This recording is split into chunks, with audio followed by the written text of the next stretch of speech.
Triangular trap Little tsunami. farmer, a big farmer. Play on words, gotta stay conscious. Gas, organic ganja. Wake and bake, to go kamikaze.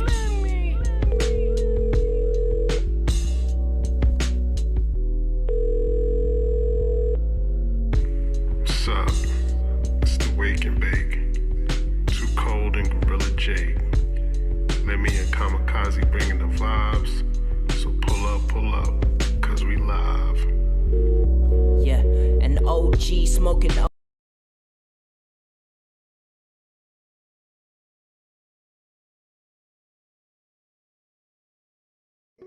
It's Too Cold, raw and uncut. You know the vibes. Sonar Muse for streaming XRPL blockchain music. NFTs to prove it. Triangular trap tsunami. This how we do what we do when we do it. Catch our wave. We mad solar, our muse sonar. On that XRPL, it get bipolar. Haters grinding up they teeth, messing up molars. Global from South Africa to the home of Coca-Cola. Life is my muse, don't get confused, just know my vision. Sonar, steady wins the race. I keep my pace, but I can't go slower. Haven't heard the fad, ladies sing, so I guess it ain't over. So we ain't taking no losses, yeah. On my boss shit like Chris Larson, yeah. Oh, whoa, stacking that digital gold. Oh, I keep my standards higher, so yours is lowered like limbo. Like the wallet, I store funds and I keep my flows very cold. Now that's music to my ears. You can't call that wimbo, keep my funds in the some wallet, cause it adds up. Yeah, like my secret key, she likes to back it up. Yeah, XRP drip drops, I like to stack it up. Generational wealth through royalties, I couldn't plan enough. We mad solar, our muse sonar. On that XRPL, it get bipolar. Haters grinding up they teeth, messing up molars. Global from South Africa to the home of Coca-Cola. No SoundCloud, no Apple, no Spotify, won't cap you. Tell my independence, just stay relentless, no pressure, no hassle. Don't inconvenience yourself for that generational wealth. This is Sonar Muse with Weembo. I'm finna touch down Tim Tebow. Our babies, they threw them the gators. Now the music, they taking our paper. We're African drill, they taking our flavor. Culture, vultures, I had no relation. Sonar Muse, I got my own station. The Weem away, I changed my location. Move at my own pace. No, I'm not racing. That boy and me gon' teach you about patience. We mad solar, our muse sonar. On that XRPL, it get bipolar. Haters grinding up they teeth, messing up molars. Global from South Africa to the home of Coca-Cola. We mad solar, our muse sonar.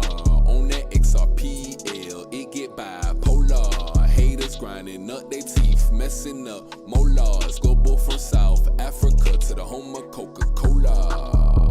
Hey, bro, stop being a bitch about this shit. You on some hoe shit. You fucking signing 360 deals. Motherfucker on your publishing. Motherfucker on your merch.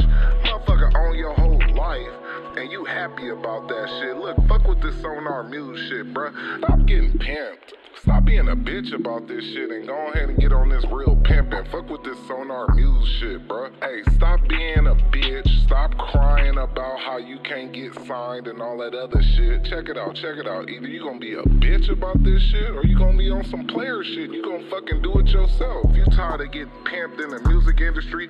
Fuck with this real shit. Just fucking do it yourself, bro. Triangular trap tsunami. We mad solar, our muse sonar. On that XRPL, it get bipolar. Haters grinding up they teeth, messing up molars. Global from South Africa to the home of Coca-Cola. We mad solar, our muse sonar. On that XRPL, it get bipolar. Haters grinding up they teeth, messing up molars. Global from South Africa to the home of Coca-Cola.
Yeah, that shit was hot, boy. Yeah, keep that up. Like, I wasn't even expecting that. Shit. I've been grinding too. You gonna see what I'm cooking up too, Rootsy. You gonna be surprised to see what I cooked up. Yeah, man, I'm waiting. I know you've been busy. I know y'all been busy over there because, you know, that's just how it be. I'm excited to see what y'all what you coming up with, because I know you be coming with some stuff. What was that first one y'all just played right now that you just played? Oh, that was the first song me and Kamikaze ever recorded. That was the Sonar Muse. That's the official Sonar Muse track. Oh, that's dope. That song was dope. Y'all was getting off. Appreciate it. I seen you sent the message in the what is that, the Telegram, but I ain't get to check it out, man. I've been busy all morning, all last night and shit. But I'm gonna get around to it. That's a new track I'm working on. I was just trying to get your opinion on it. I still gotta. I'm gonna re-record it today and mix it back down. I finally got all my stuff set up and got my little station back booming. So music is in progress. But I just was trying to see what you thought about it. So whenever y'all get a chance, let me know. For sure. I got you. Hey, I'm about to buy this beat. I didn't get to buy it right now because I'm trying to set up the room, but I'm buying this beat. Buying that shit. Good looking, my G. Good looking. Yeah, I'm gonna do something with that. Hell yeah. Yes, sir. For real. What's good though? What's good, y'all? What's good, Kamikaze? Everybody straight?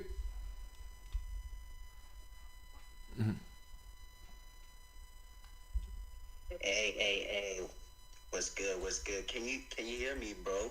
Yeah, I hear. You guys hear me? Yeah, I hear you. All right, for sure. Nothing much, man.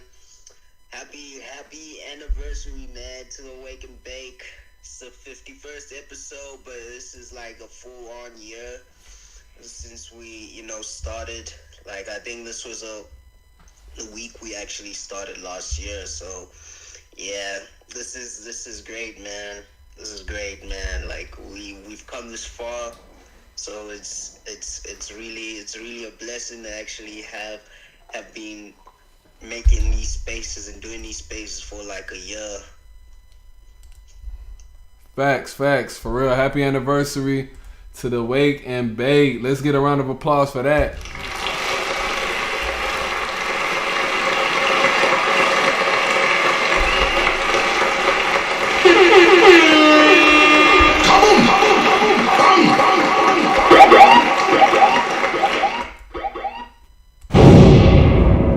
For sure. This our 51st episode, and we hope for 51 more. Shout out to Too Cold, wherever she is. I hope she's good. I hope she's in a good state. And we wish she was here celebrating our 1 year anniversary, but she's not at the moment. So maybe she pulls up later, maybe not. But we're gonna have some fun. We're gonna keep the vibes going. We're gonna do our thing. We're gonna turn this Wake and Bake thing up, man. I'm Lemmy. Shout out Cyber, Gorkenheimer, Root C, Kamikaze. We all early in the building right now. I guess we could let the room build up. I'm gonna go ahead. We haven't played the Wake and... I think we played it last week, but I just want to make sure we play it, get it out the way before moving any forward. And For sure.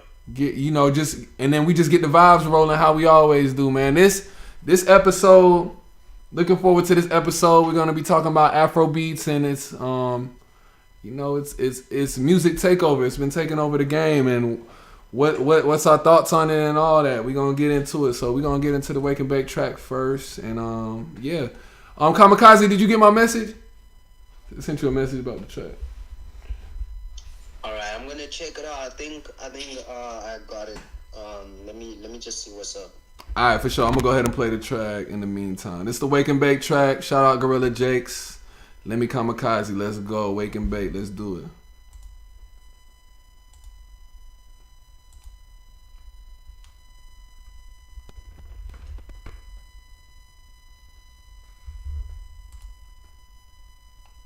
I'm a big farmer. Play on words, gotta stay conscious. Gas, organic ganja. Wake and Bake, to go Kamikaze.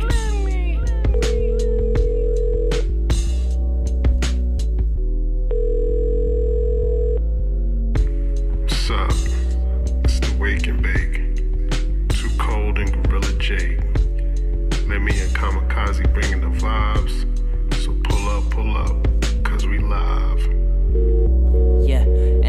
OG, smoking OG.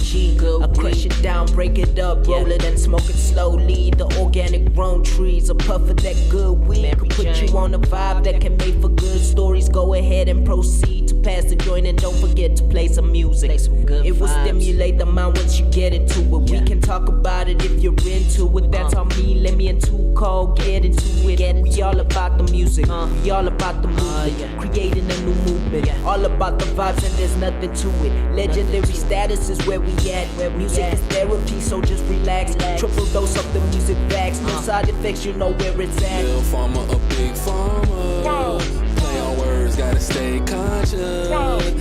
Gas or organic ganja. Wake and bake, Tuco kamikaze. Little farmer, a big farmer. Play on words, gotta stay conscious. Gas or organic ganja. Wake and bake, Tuco kamikaze. We the ball like Pearl Harbor, Coach Carter. Crypto Jace, X-rated, we grind harder. Then the clips, Lil Wayne and Dre. XRP a reject, they can't relate. Family matters, they used to call me Steve Urkel with my suspenders on. In my bug tee, sober new to shout it, I was bug weed. Blood type diet, guess I'm a little farmer. Big farmer, still killing off the masses. Wake and bake, every episode a classic. I prefer real body over a plastic. Sonar Muse, we been triangular trapping. Little farmer, a big farmer. Play on words, gotta stay conscious. Gas or organic ganja. Wake and bake, Tuco kamikaze. Little farmer, a big farmer. Play on words, gotta stay conscious. Gas or organic ganja. Wake and bake, Tuco kamikaze.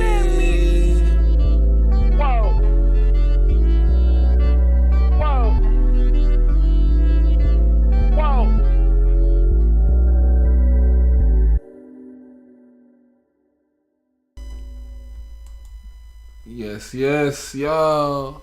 Welcome to the Wake and Bake. It's Wake and Bake 51.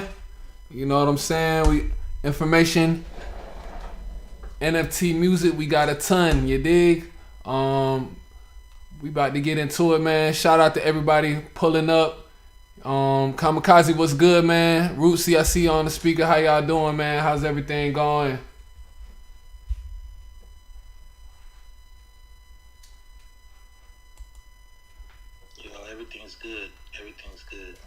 For sure, man. Kamikaze might be away. But yeah, we gonna get right into it, man. We gonna talk about some statements that was made. This was a little less than a month ago. I've always said this as well. First and foremost, you know, my wife, she's from Ghana. She is African, so you know, I have these discussions with her all the time. I was very keen to Afrobeat music when I met her in 2017. I started to hear it and I started to see what was going on, like, you know, foresee the takeover that it has now. But Lil Duval made a statement saying Afrobeats might be the death of hip hop as we know it. And it's been making some waves in the game, and I thought that this should be a focal point of our discussion today about, you know, what frequency Afrobeats is bringing out, and is it gonna be the death of hip hop as we know it? You know, I'm gonna go ahead and read it and then give my take on it, and you know, we can open up the floor for some discussion. Lil Duval is back with more hot takes on hip hop, and this time he's crediting Afrobeat genre with potentially changing the culture's entire landscape. The comedian took to Twitter to share his thoughts in a series of posts. He said Afrobeats might be the death of hip hop as we know it.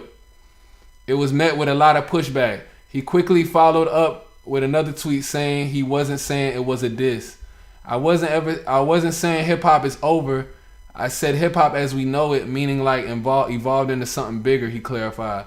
Meaning giving Afrobeats props. I don't know how some took offense. And then he said Tim's is fine as hell. So, it's more.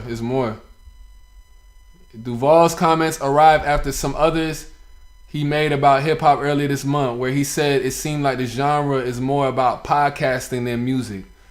Based on responses to his tweet, it was a sentiment that fans agreed with. The conversations is just better than the music. 90% of songs are made in 15 minutes with no thought put into it. Microwave raps, wrote one user. Everybody just trying to make way for themselves. Gotta respect the hustle, added another. According to Verge, podcasting will be a $4 billion industry by 2024, not solely because of the rise in new podcasts or the time listeners spent streaming content, but also because of the advantages advertisers have in reaching their target audiences. Duval also traded shots with Glorilla last year, clapping back at the comedian over a joke he made about how no one in their 20s should be named Gloria. Alright, that's some other shit. So, my take on it, man, like I said, I foreseen it when I met my wife and she was playing all the Afrobeats. I was like, man, this is like this Afrobeats thing. It's like a watered down version of dance hall and reggae, and you know they're doing it much cleaner. They're doing it in a way that's commercialized and that can be, you know, bought out, you know, promoted to the world. You know what I'm saying? And I felt some type of way about it because my whole family's Jamaican. I grew up on reggae and dancehall music, and I'm like, I would rather hear, and like I said, I spoke to my wife about this. I would rather hear the African dialects from people that's from Africa in their music. Like, I wouldn't want to hear somebody trying to emulate Vybz Kartel or emulate dancehall and reggae artists that I grew up listening to. It's like a carbon copy, a cheap. You know how they say a poor man's this, a poor man's that. It's like a poor man's version, but they're doing it clean, and and the backing is there for the taking. You know, in Jamaica, I don't know what's going on with the dance hall Jamaica scene right now, but you know, Vybz Kartel was always holding that down. But it's like the bridge from Africa to the Caribbean is working because you got a few artists making songs together, and the Jamaicans are co-signing it, so it's like, you know, cool. But I was just listening to the Afrobeats yesterday. I enjoy it as a whole. I know they have their own dance hall genre there, and I like when the reggae and the dance hall beats are used with the African dialect. I'm more so a fan of the African dialect. The Afrobeat vibe is cool too. When they're mixing it with the English, but you know, it may be the death of hip hop. People, it's a worldwide, and it's a welcoming feel. It got a good frequency on it from the beats and all of that. It has a good frequency on it, and you know, artists are doing their thing overall. But you know, I would like to see the authenticity stay there. I wouldn't want to see the biting from dance hall and reggae. I think there's a lot of that going on, and even some Jamaicans took note of it. You know what I'm saying? They're like, you know, we got ours, you know, they should have theirs, but you know, it's tomato. My wife always stated it's where the money is. They going where the money is. So you know, can we knock it? No.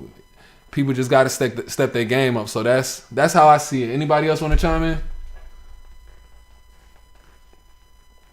All right.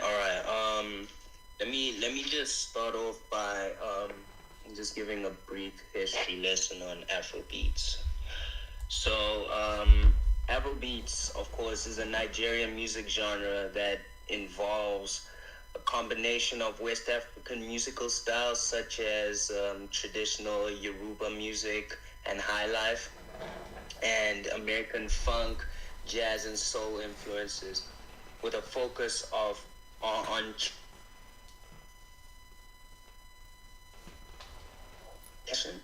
the style was pioneered in the 1960s by Nigeria. Hey, you breaking in and out. You going in and out. Yeah, man, I feel like my connection's tripping right now. Let me just drop down and then come back in. Okay. All right, bet.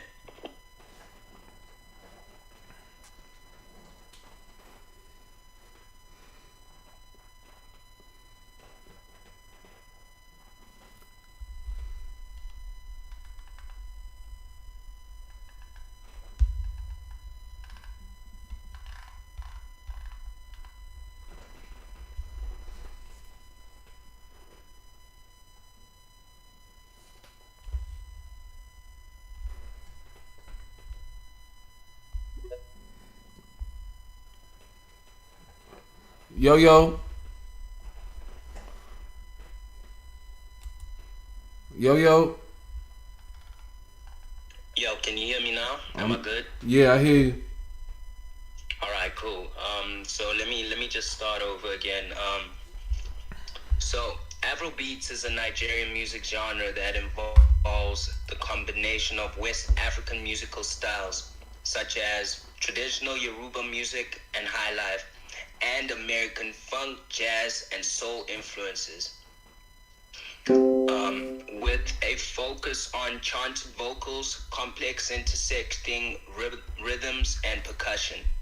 The style was pioneered in the 1960s by Nigerian multi-instrumentalist and band leader Fela Kuti, who is responsible for popularizing the style both within and outside Nigeria. The stem from Afrobeats is Afrobeats, a sound originating in West Africa in the 21st century. One that takes in diverse influences and is an eclectic combination of genres such as hip-hop, house, juju, ndombolo, R&B, and soca. The two genres, though, often conflated, are not the same. So that's interesting.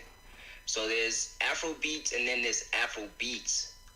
So Afrobeat was developed in Nigeria in the 1960s, whereas I guess Afrobeats started in the 21st century.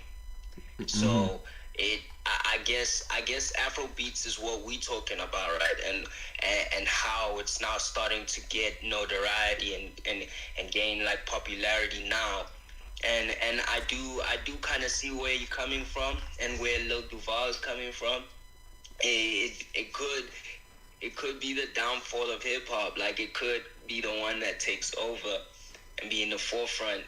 And due to people now being more into vibes and trying to get into the mood, because like hip hop is now stagnant. I think yeah, yesterday I did send you a tweet from was it who Rich the Kid? Was it Rich the Kid? Yeah, I think Rich the Kid was saying like, yo, hip hop is dead. Like hip hop kind of it sounds the same. Nobody's really being creative anymore.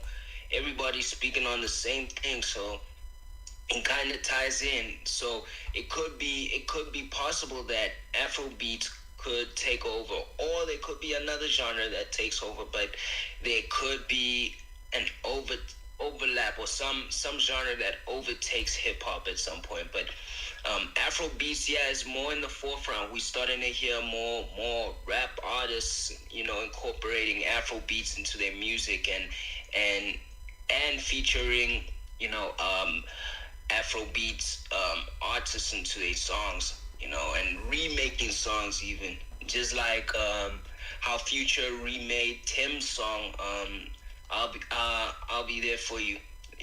So he made his own version with Drake, and now that became a hit. So, but I thought she was on that track. I thought she was on it though.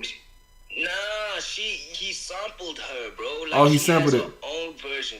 Okay. It's basically she has like her own OG song. Like she had a whole project that she dropped, and like they just sampled that. It was a sample. It's not the OG, bro. Like that's the crazy thing. So they basically saying featuring Thames, but it's not really featuring her. They just sampled her and credited her, which is dope. But like Yeah, they just sampled her though.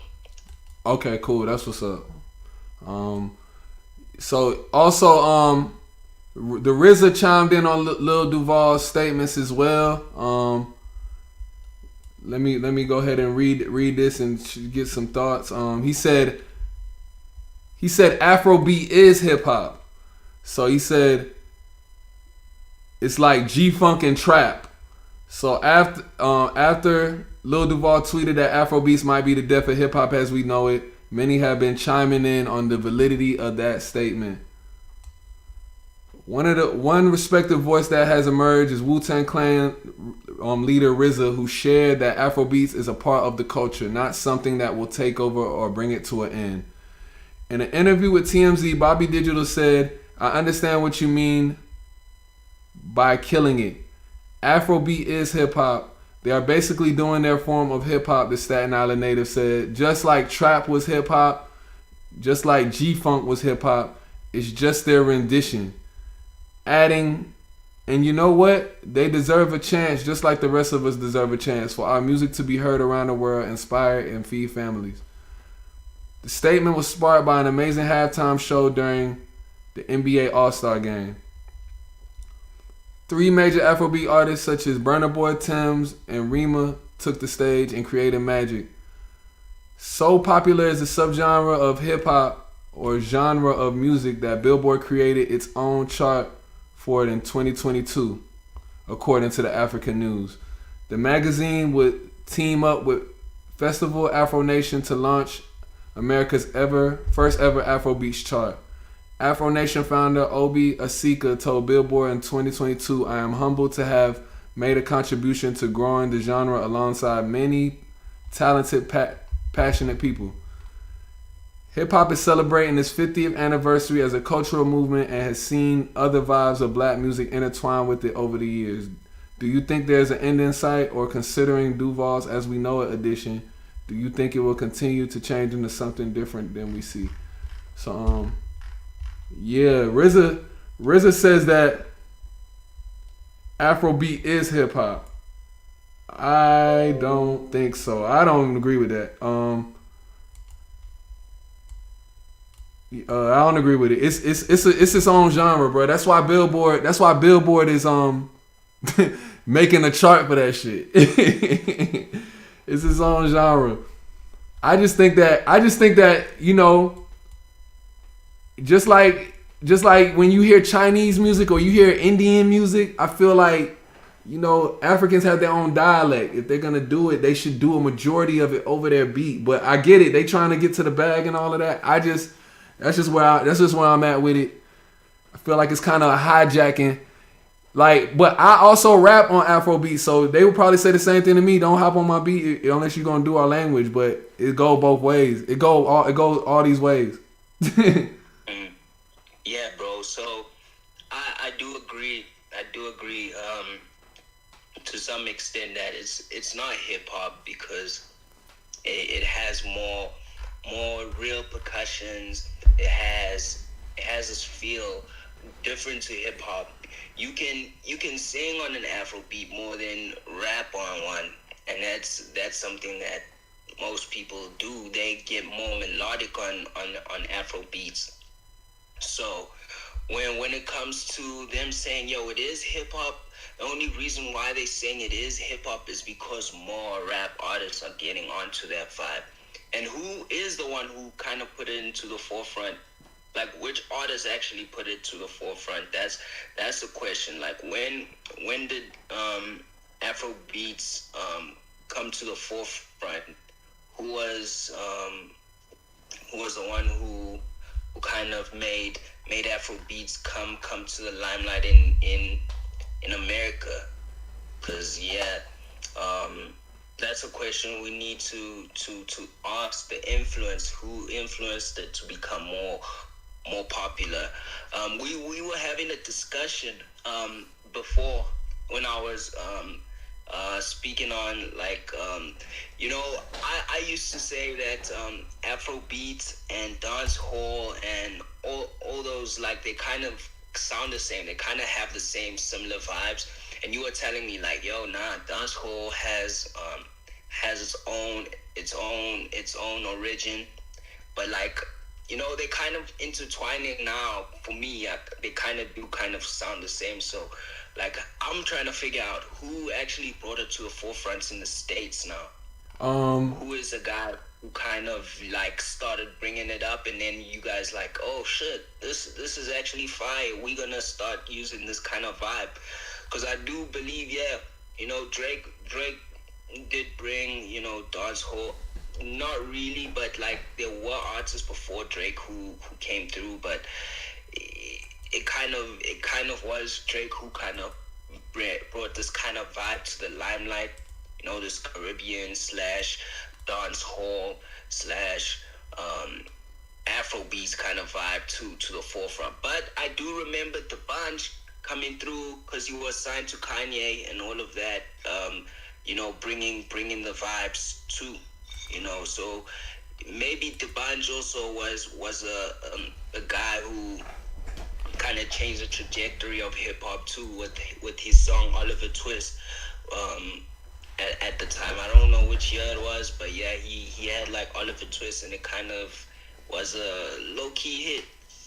So I do remember Drake coming out with that is it One Dance? I Need a One Dance. Is that's considered like Afrobeat, right? I don't even know. Let me just bring that up. Cause what song? If you were saying it was Drake, what song was it? Cause I mean I know that song One Dance is with Wizkid. So, but yeah. But what song were you referring to? Yeah, at the time I remember when we were discussing, you told me like, nah, Controller's not. Oh, Controller, yeah. Afrobeat, remember?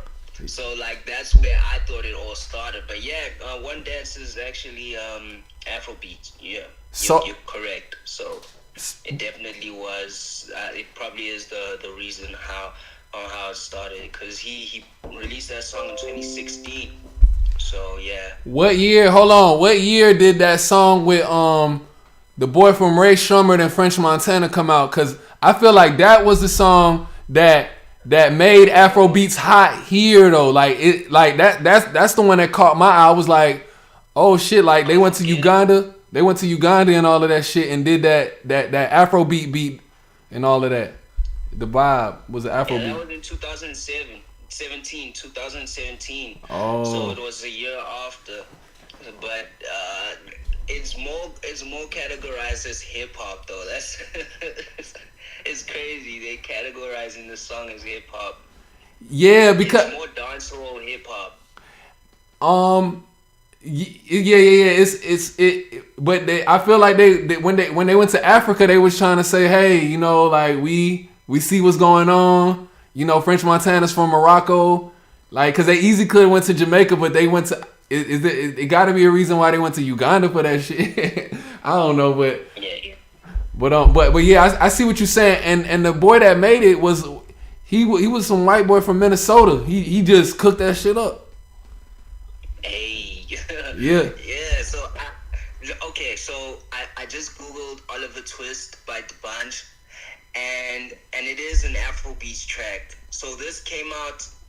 It came out in 2012. So that, I don't even know if you guys remember that song. If you do know the song I'm talking about, but yeah, that was the track was first released in the United Kingdom on the 11th of May as a first single from his D'banj's compilation album The King's Men. For the chart week dated 26 May, Oliver Twist debuted at number 9 on the UK singles chart, marking the musician's first chart appearance and first Nigerian song to ever debut on the chart. Lyrically, the song expressed D'banj's crave for more women, relating to how the fictional character Oliver Twist asked for more grooms. So, yeah. So the thing is, yeah, I think that's what kind of introduced a whole vibe to the United States too, or to the Western countries. And so yeah, I do remember Oliver Twist, and that's why, like I kept mentioning, like, yeah, maybe it was the bunch, and now I'm seeing, yeah, it is. It probably was him who brought this vibe to the States, and maybe that's where it started blowing up low key, you know. Yeah. I never heard this song. I think I heard of the artist before, but I never heard the song. But yeah, he planted that seed. It's like, you know, it's always gonna be somebody before somebody, especially like on that underground scale. Where is he from? Where is he from?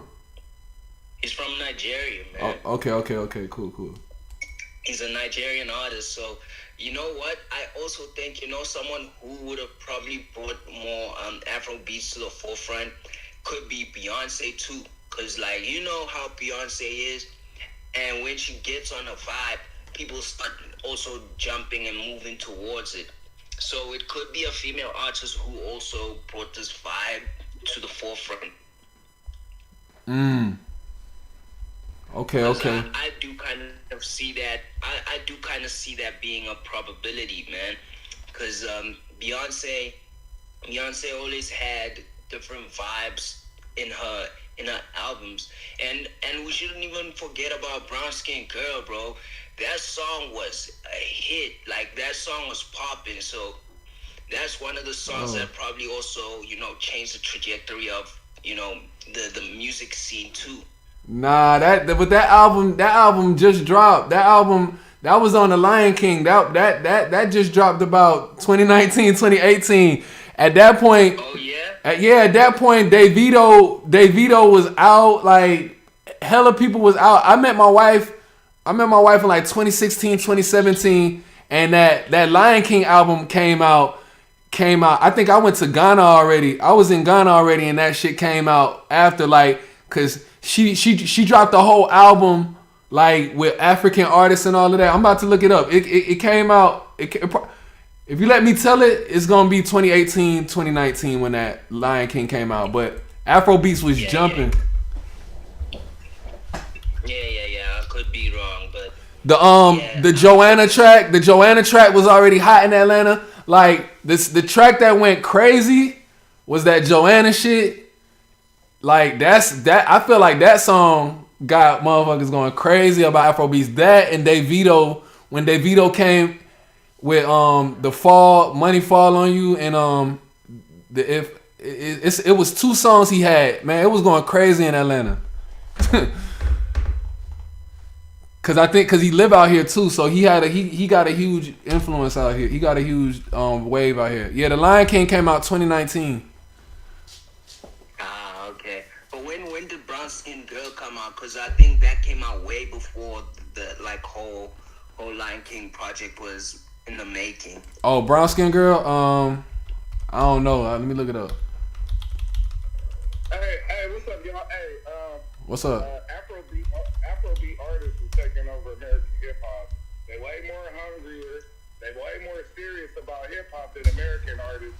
Our shit is over. Afrobeats, it's a new lane. American artists, get the fuck out the way.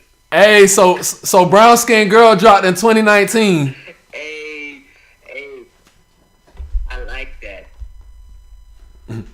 Brown Skin Girl dropped in 2019. Yeah, damn, bro. Shit. Okay, cool.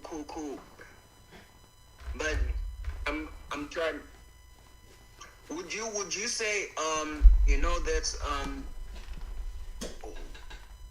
did you know that song Who Runs the World that Beyonce made? Yeah. Would you kind of say has an Afrobeats kind of influence to it? They say it's dance hall. So she does have like some African dancers in there and all of that. She was on that vibe, so yeah, I gotta ask, like, maybe she was trying to, you know, transition at that point. The Who Run the World girls? like how was it?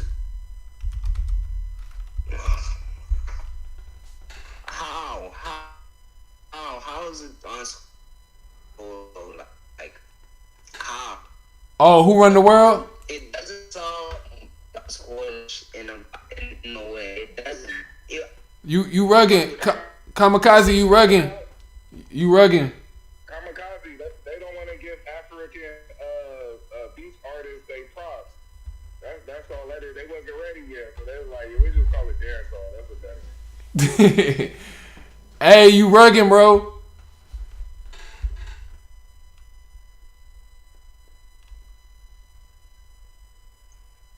Can you hear me? Can you hear me? Yeah, I hear you, bro.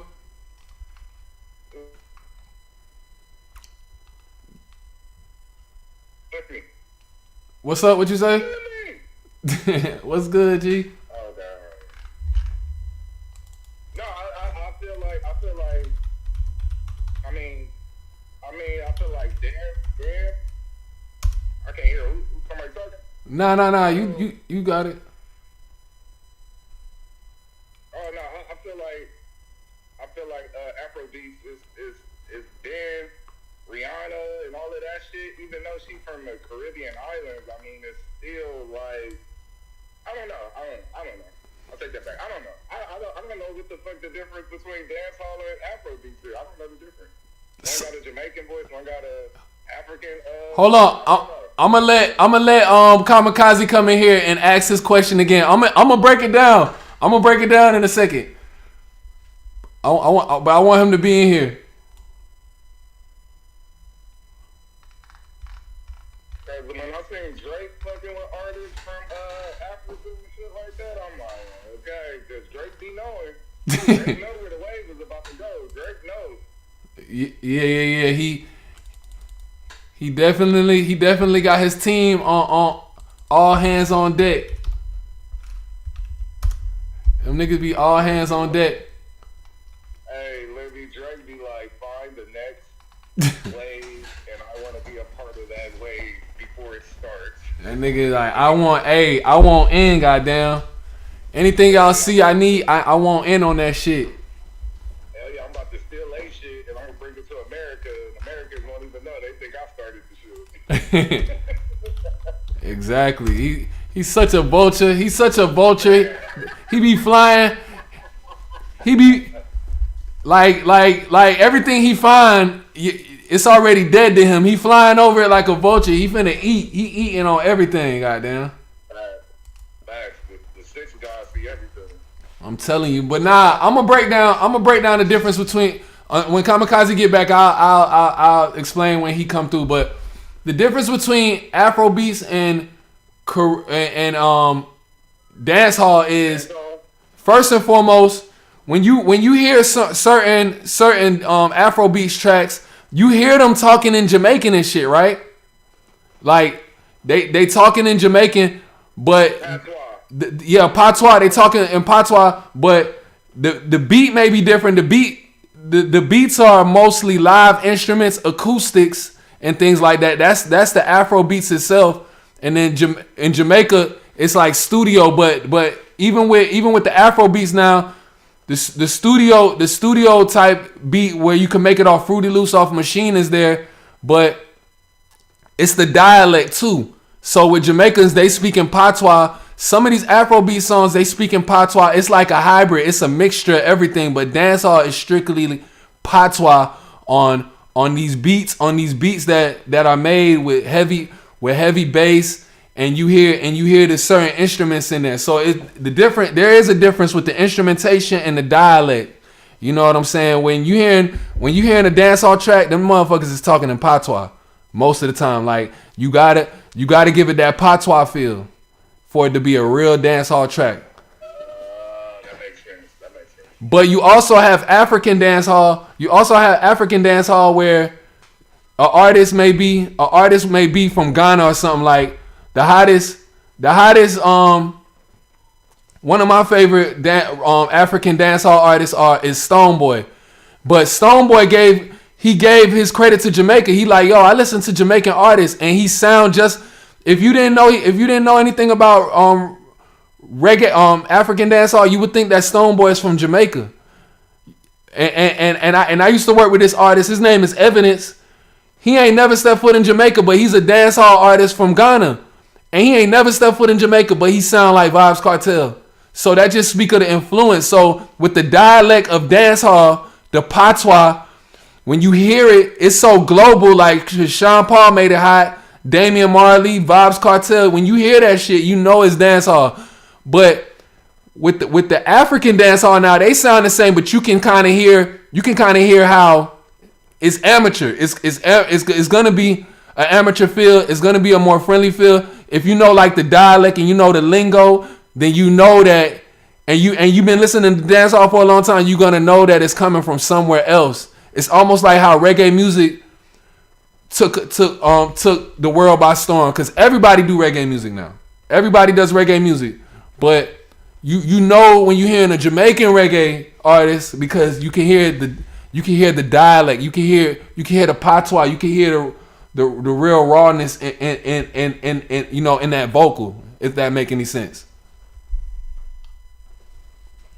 No, that makes sense. And I kind of think because I know in Toronto they got a heavy influence of Caribbean people out there. Do they have like a dancehall scene in like Canada, like Toronto? Man, I got family in Toronto. Jamaicans are heavy in Canada, and that's why you see Drake. Some of Drake's crew is comprised of Jamaicans. Like Drake's biggest artist behind him is Popcorn. So we was talking about it earlier. I don't know if you're familiar with Popcorn. He got a song. He got a song with Davido called Risky. So Popcorn came up behind Vybz Kartel. Vybz Kartel was the biggest dancehall artist in the world. Like 10 years ago, you would have known who he was if he didn't go to jail. He went to jail for some shit, but he was big, and Popcorn was his right hand man. But Vybz Kartel went to jail, and you know Drake is from the 6. He's from Toronto, where it's hella like Drake's whole thing is influenced by Jamaicans as well. You might hear him speak patois. You might hear him do it in the music. He's around Jamaicans 24/7. His crew is probably comprised of a lot of Jamaicans and shit, and they giving him the spill on what's going on. So he had no choice but to see Popcorn. Vybz Kartel has a heavy influence on Drake. You could look it up. I bet you money he did.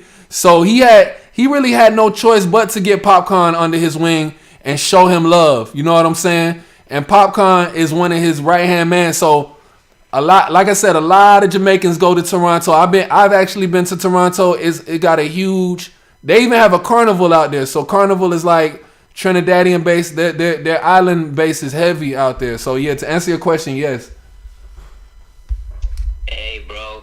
Speaking of Drake, right? I remember on his, I think his debut album, "Thank Me Later," or was it? Find Your Love. He shot a video in Jamaica. Exactly. That's what I'm thinking. Like, you know, that's kind of where it kind of started. You know, though Kanye was the one who produced that beat, it had like some you know, African vibes to it. Cause Kanye's crazy on the drums. He's really heavy on the drums. So like those drums on "Find Your Love" like are super distinct. You can't really hear another song that has those kind of drums or that kind of vibe. But yeah, to speak on like really what Afrobeats is, man. Like I think it could be the one to bring hip hop down, but I think there's gonna be more genres, like the genre that's coming out of South Africa too. Amapiano. You know, Amapiano is gonna be like one of those genres that takes over. Cause already, bro, like Amapiano is one of the most popping genres here in Africa, and it's now taking over in the UK. So it could be like more African styles, Africanesque styles taking over more than just Afrobeats. We should rather say like the African music is now gonna be in the forefront. Like being more in tune with that kind of vibe and catching a rhythm. I think that's gonna be more in the forefront than anything. Cause yeah, hip hop, like they saying in the comments on the Lil Duval tweet, right? Cause I'm gonna read some of the stuff. Cause some of these people have some interesting opinions, right? Yeah. So someone just said, it's not the death of hip hop. It's just that hip hop has gotten uber violent and everybody isn't on that vibration. Love music is making a return and I love it. So someone says, truth, hip hop is low vibrational as F right now, but I don't think Afrobeats is going to be the genre to take it down. Because I do think it's not only going to be Afrobeats. There's going to be quite a multitude of genres that might just come through. Because, yeah, the Afrobeats and Amapiano, those two, if they come together, they're going to, that's going to be like a huge takeover. So you might just start hearing about Amapiano more in the States, and it's probably gonna take over at some point. Just like how drill, like the UK drill kind of took over the New York scene. Mm-hmm. It's gonna be something like that. It's gonna come through in a crazy way, and we not gonna expect it. Like, yo, this big ass artist is gonna start using Amapiano or Afrobeats in a whole different way, and then it comes through like, ooh, okay, now we're gonna start moving in this direction, because already like, No, this is how it's gonna go down. Gangster rappers gonna die. People gonna get tired of getting RICO charges from the shit that they say in music. The economy is gonna tank, so motherfuckers is not gonna be talking about getting chains and buying jewelry and shit. And music that make you feel good, make you dance, that shit is gonna go to the forefront because people gonna be so depressed. They're gonna be looking for alternative. I just wanna feel good. I'm tired of murder and people going to jail. Like, that shit is a rap. Like, that shit is like, yeah. This rap will probably come back up. And party music, like, you know, dance hall, Afrobeats, whatever. Like, don't nobody want to hear about killing and chains no more. That shit is a rap. So I agree. I agree. I got a question, and this is like, I know y'all probably been seeing this shit too. If Rusi is there, anybody that want to speak on this, please feel free. There's something going on. I agree with what both of y'all are saying, but I see certain people who there's been a movement in America, like Americans was not founded by Columbus. America was not founded by Columbus. Black people was already here, so that mean that there's natives to this land and shit. You know what I'm saying? There's natives here, and there's people here on that was here in America. But you know, they say Africa's the motherland. And I feel like Afrobeats has been accepted, just like dancehall has been accepted, reggae, all of that has been accepted. But there's a silent war, not even a silent war. Like sometimes when I know X-Rated see it here in America, Africans and Americans be at it with one another, and now there's this movement. There's a movement because Black Americans, they are finding out who they finding out who they are. I agree, like, yo, cause I'm American. I was born in America, but my family's Jamaican. My wife is from Africa, so I'm not a Pan-Africanist. I'm not a Pan-Africanist because even the biggest Pan-Africanist was Marcus Garvey. He ain't never been to America, so there's some cap on that shit. You know what I'm saying? But with these people going back, with Africans and Americans going back and forth, what's y'all thoughts on that? And then do you think that Afrobeats will be fully accepted by Americans? Because there's even a tweet with somebody who I follow. He's from Atlanta, and there's guys that I acknowledge and admire. I admire the history and the facts that they're putting out about American history, but they tend to throw dirt on Africa, like, yo, we don't look like them, we not them, we not the same, and type shit. So what's y'all take on that? How do y'all feel like that's gonna play within the music?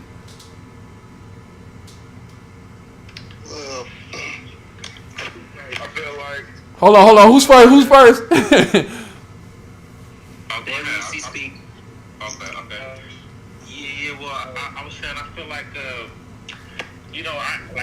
formed a band and I had some the homie from Africa. Where's he from? He's from Congo, and he's in the band with me. And like the way that my other homies were from Cali, from San Diego.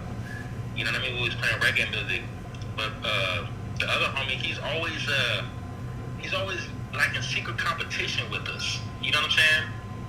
And we brought it up to him a few times. Which homie you talking about? Wait, which homie? The Congo homie? Yeah, the Congo homie. Okay. Yeah, he's always in competition. You know what I mean? And he's always like, but to a certain standpoint, I think it might just be the culture. You know what I mean? Like a friendly competition type thing, because then he is like a really loving dude as well. You know what I'm saying? But I think it might be that. But then at the same time, like you do get a lot of times. I know it used to be like the culture here was like a lot of Africans and black people. They would be at it with each other sometimes, but then as of lately, it's been more respectful and more of a coming together type of thing. I even got homies that went over and lived in where'd he go live at? I think he went and lived in Ghana, actually. And then he traveled around. I got another homie who goes over there for his spiritual purposes, like a couple times a year.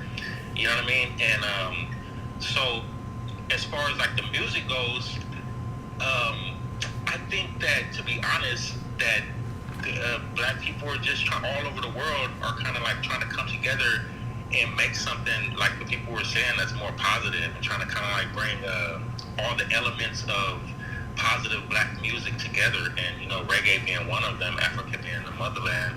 You know what I'm saying? And reggae has a huge influence in Africa, like a huge influence.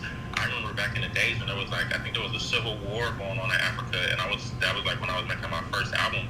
I had people that still like on my Facebook page that linked up with me and was like, yo, your music's dope. We love reggae over here. Keep going. You know what I mean? So I know on many different levels, like what you're saying is true. But then at the same time, I think that there is a silent war, but it's two fronts. It's that part, and then it's the other part where it's everybody kind of wants to make everything come together, because black people as a force like that, if everybody can come together and make music that everybody agrees on and everybody's cool with, that could be like a powerful thing. You know what I'm saying? All right, cool. And all right, cool. And the guy, yeah, all right, bet. I'm gonna let X-Rated talk. Yeah, cause I got more questions that I want to add on to it, but. I feel like the Afrobeat artists that take over hip hop shouldn't even fuck with American artists, because when we was on top, we wasn't fucking with y'all, so y'all shouldn't fuck with us. Shit, it's our time to shine type shit. Like, fuck y'all figure out what the next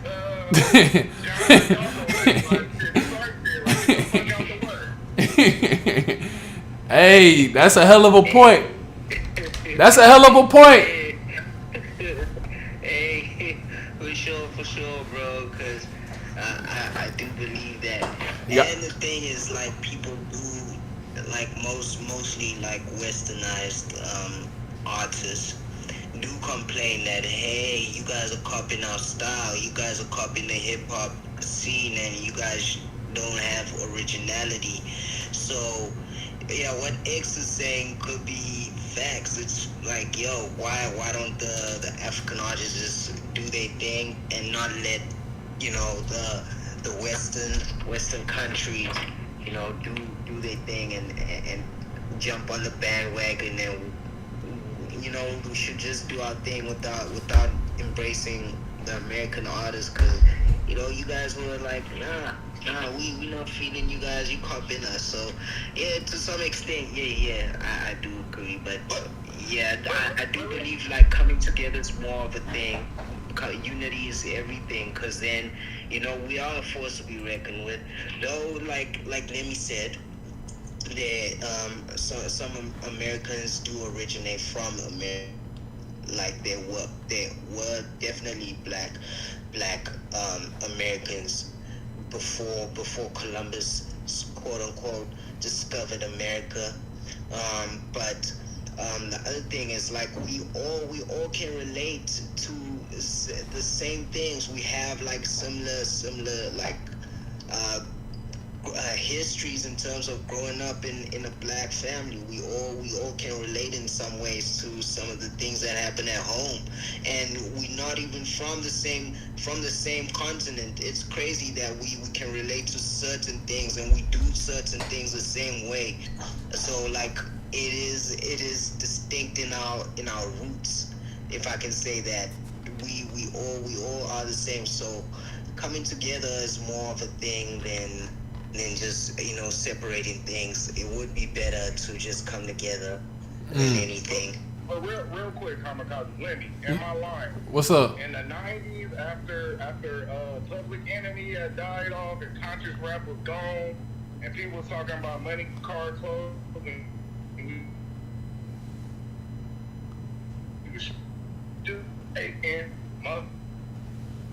Damn, you kind of breaking up. But I hear you. If you can hear me,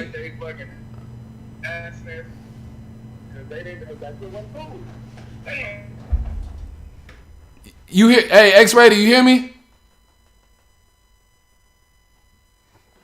Oh man, I think he's rugging now. All right, I'm gonna let him drop back and come back up. All right. So, X, can you hear me? Hey. Am I good? Yeah, you good. So I heard what you were saying. The number one, I do know the number one joke they said in school was African booty scratcher. You remember that one? Remember that shit? Yeah. Yeah, they used to call it, be like African booty scratcher. So yeah, that it is real. I want you to ask your question again, cause I didn't hear it. I want to hear it all the way so I can answer that shit. You talking to me? Yeah. So okay, so that it wasn't cool to be.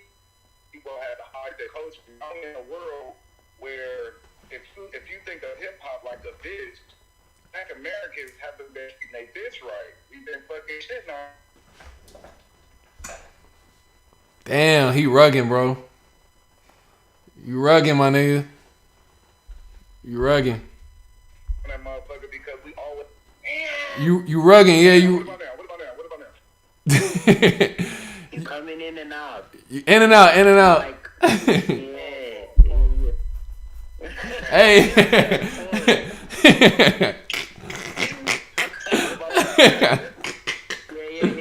Carry on, bro. No, I'm just saying, like, in the world, if you think of hip hop like a bitch, Black American artists haven't been treating their bitch right. Yeah. And we've been always on top. We always felt like hip hop would be there, and we the kings of this shit.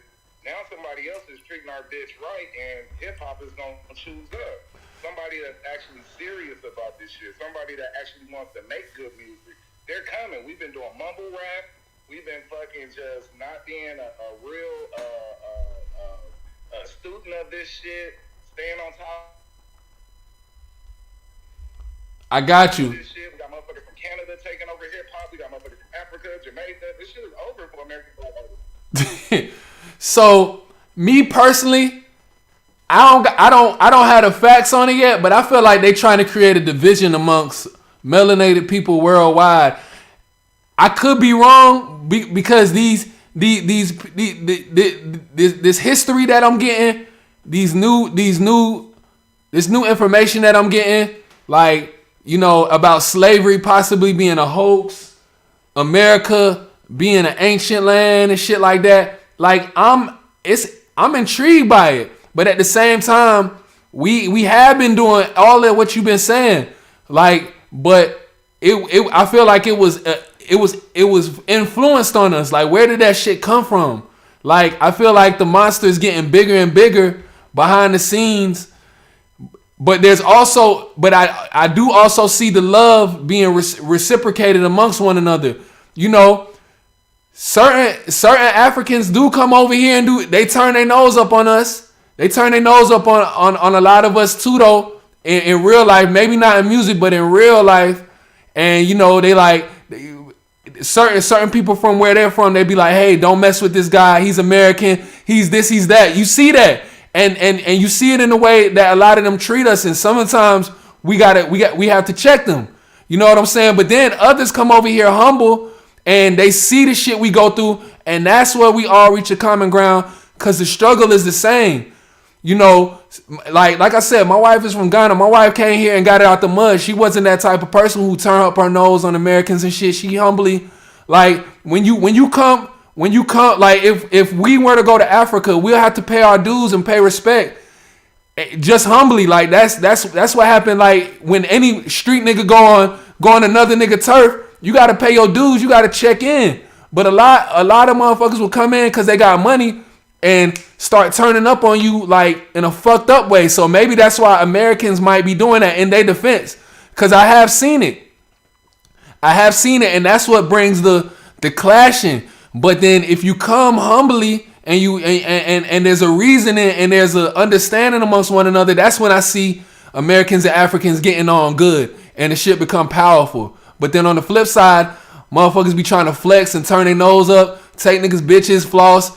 And then another huge thing down here in Atlanta is the women will see, they see that Afrobeats is blowing up. They think that all the Nigerians got money. You probably see that shit in Cali too. All the Nigerian niggas got money. So a lot of the girls and a lot of the Africans is getting with the bad chicks. And, you know, it's only for the money. You know what I'm saying?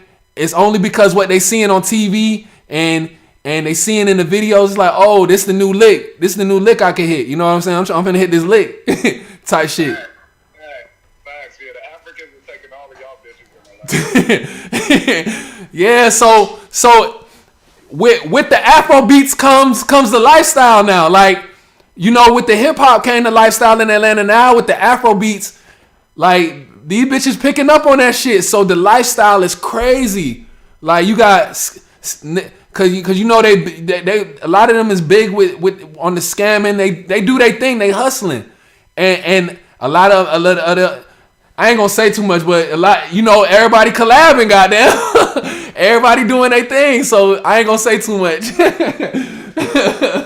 But niggas is doing their thing out here, and that's bringing niggas together too on the get money wave. Go,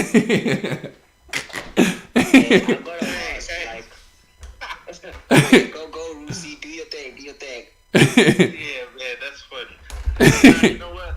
When you was talking about, you know, Africans come over here taking bribes and stuff, you know, that's kind of funny because out here in San Diego, it kind of was like that. They got Jamaicans out here, they got Africans, but it's like me and my homies, we be cool with them because we kind of got like an understanding. But for a lot of other people, it's kind of funny because it's Africans.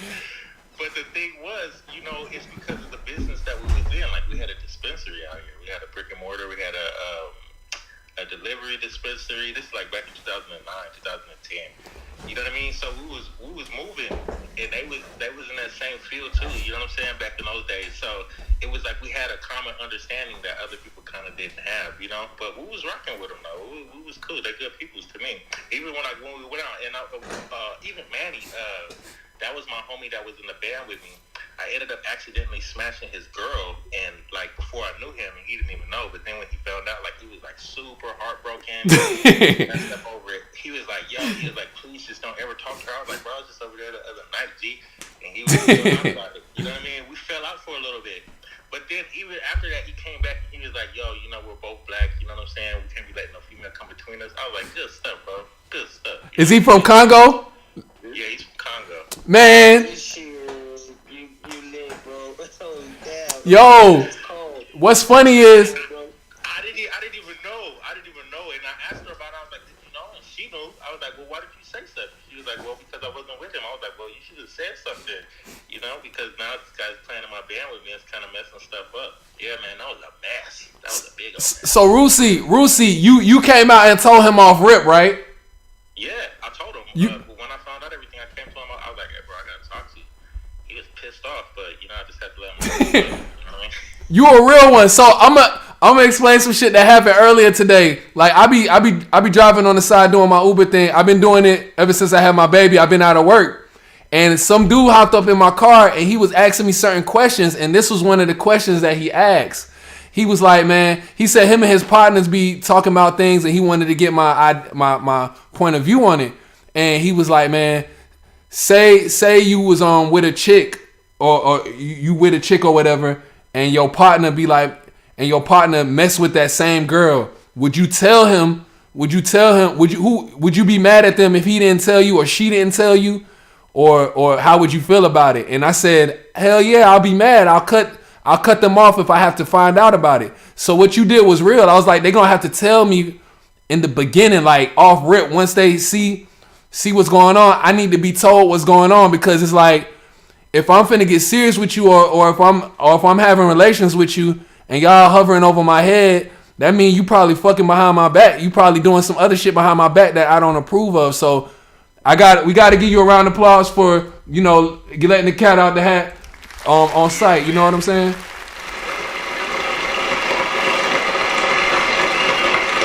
Thank you.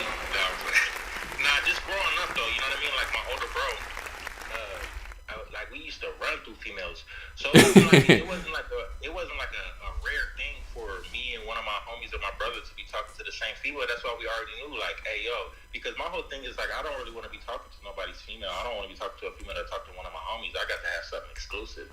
I know other people, they be like, they don't care, they want the female everybody's had, but that ain't me. I'm like, man, if you been with anybody I know, I don't want to mess with you no more. Yeah, for sure. Yeah.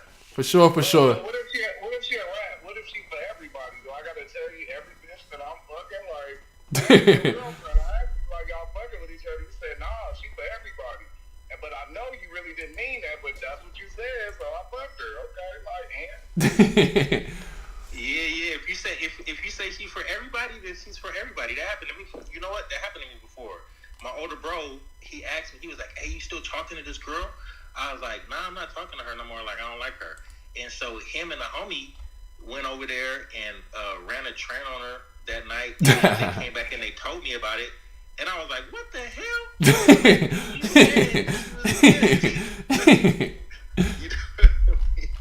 So it is what it is. That be happening, you know. Hey, Future got a song. If that's your hoe, that's my hoe too. He got that song. Hey, Kamikaze, I want to go back to a question, to something that you was asking. You was asking me something about the Major Lazer and Beyonce. You wanna get back on that? Talk about that, or you was asking a question or something. Oh yeah, about Beyonce. I think it was about Beyonce coming through with the changing the sound of music, and even bringing this whole Afro vibe, dancehall vibe to the forefront. Because mostly, you know how Beyonce fans are. They will go in hard because now Beyonce works with a whole lot of African artists on projects. So she brings in this new vibe too. Even Rihanna, I think Rihanna also at some point kind of brought the vibe too, to the forefront. So I can't really remember my question because like I got rugged and all of that. So you was asking about the Major Lazer song. You was asking, was it an Afrobeat or a dancehall? And yeah. I think is it the brown skin girl track, right? I think. Yeah. I think I was asking about Brown Skin Girl. Like, is it Afrobeats or Who Runs the World? Yeah, Who Runs the World? Is it Afrobeats or is it like, I don't know, what is that? So I looked it up. It's like some electric shit. Hold on. I'm gonna find it. Cause I had it up there. I had it up, but you had got rugged and I lost it. Hold on. Who Run the World genre? Who Run the World? Electro pop and R&B. That's what it is. But that shit. But dancehall. But the reason I said it was dancehall is because Major Lazer, I think they're a Jamaican group. I think they're from Jamaica. They're like some white Jamaicans and some shit. And I heard a lot of Jamaicans getting on the beat, so that's why I gave it the dancehall nod. But it says electro pop and R&B. Hey man, I had a question, but I forgot what it was. But yeah, I do remember. So, which timeline or which um category subgenre in hip hop do you think brought the downfall of hip hop or started to create the death of hip hop? Where do you think like it started to go wrong? Shit. Damn. I'm thinking about it. Shit, everybody got down. Nah. But hold on. Mumble rap, gangster rap. Mumble rap is a genre. What do you think? I didn't know mumble rap was a genre. Damn. It's a subgenre of hip hop, bro. It's a subgenre of hip hop. So, like, where do you think it went wrong? Because it could be maybe the drill movement, could be like the meme rap where Soulja Boy started coming through. Like, you know, where do you think it went wrong, or the trajectory of hip hop started falling down? Okay, when New York niggas started trying to rap on trap beats and not rapping on they beats no more, and then drill is a huge example of that. Like, I feel like when everybody started to try to rap on trap beats, everybody, not even New York, everybody tried to start rapping on trap southern beats. That's when you started to see like, all right, the originality is being lost. Like, but at the same time, when hip hop was hot, everybody was hopping on like New York style beats. You could be UGK. UGK first albums, they was sounding like they was from New York and Outkast.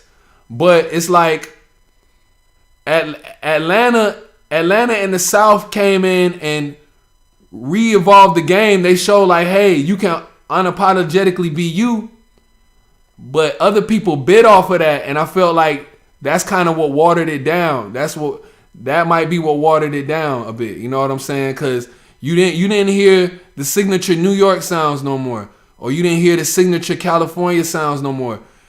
Kanye West was keeping the game alive with his sound, but from a mainstream point of view, like, you wasn't hearing those signature sounds no more. It was like the trap.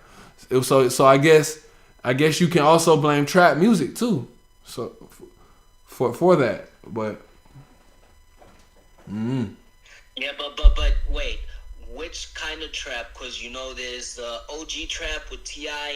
and Gucci and all of them, and then there's this new type of trap. Which trap are you talking about? Shit. Like, it got the new one. I would just say the new one. I would say the new one, but trap in itself is a subgenre, so I was just blaming the whole thing. But I guess we can more so say the new one, the new one, because we living it in real time, and everybody's peeping it now. Everybody's seeing like, all right, this shit getting dead. This shit dead now. Afrobeats finna take over. Rap is trash. So I'm just gonna blame, like, but when T.I. and Gucci them was out, everybody was fucking with it. Hip hop was at its highest levels, but right now it's not. So I'm gonna blame this one. I'm gonna blame this era trap. Hey yo, can I chime in on this one? Yeah, for sure.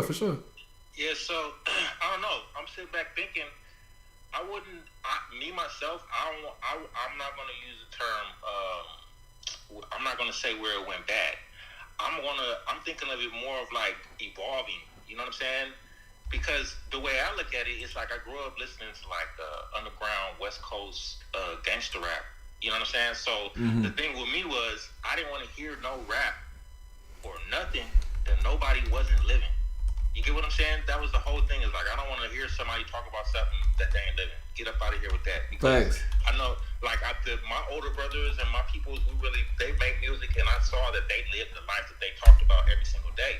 So I was like, okay, well, if you're not doing it like this, on this level, then I don't even want to hear it. But then, it's like, as I grew, I started to get conscious. So I was like, all right, well, and I got more talent than just basically spoken word or poetry. Like, I have actual harmonic talents where I can sing and stuff. So I was like, I want to incorporate more of that, but then I'm a musician. You get what I'm saying? So I want to incorporate more music with it. So that's how I ended up doing reggae.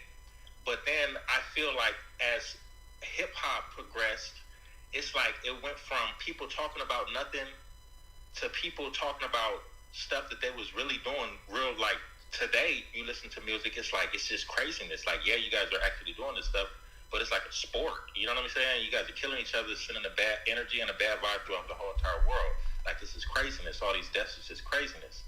So now I feel like, okay, you know, as a whole, people, like everybody's been saying, as a whole, everybody's just kind of tired of the negative energy.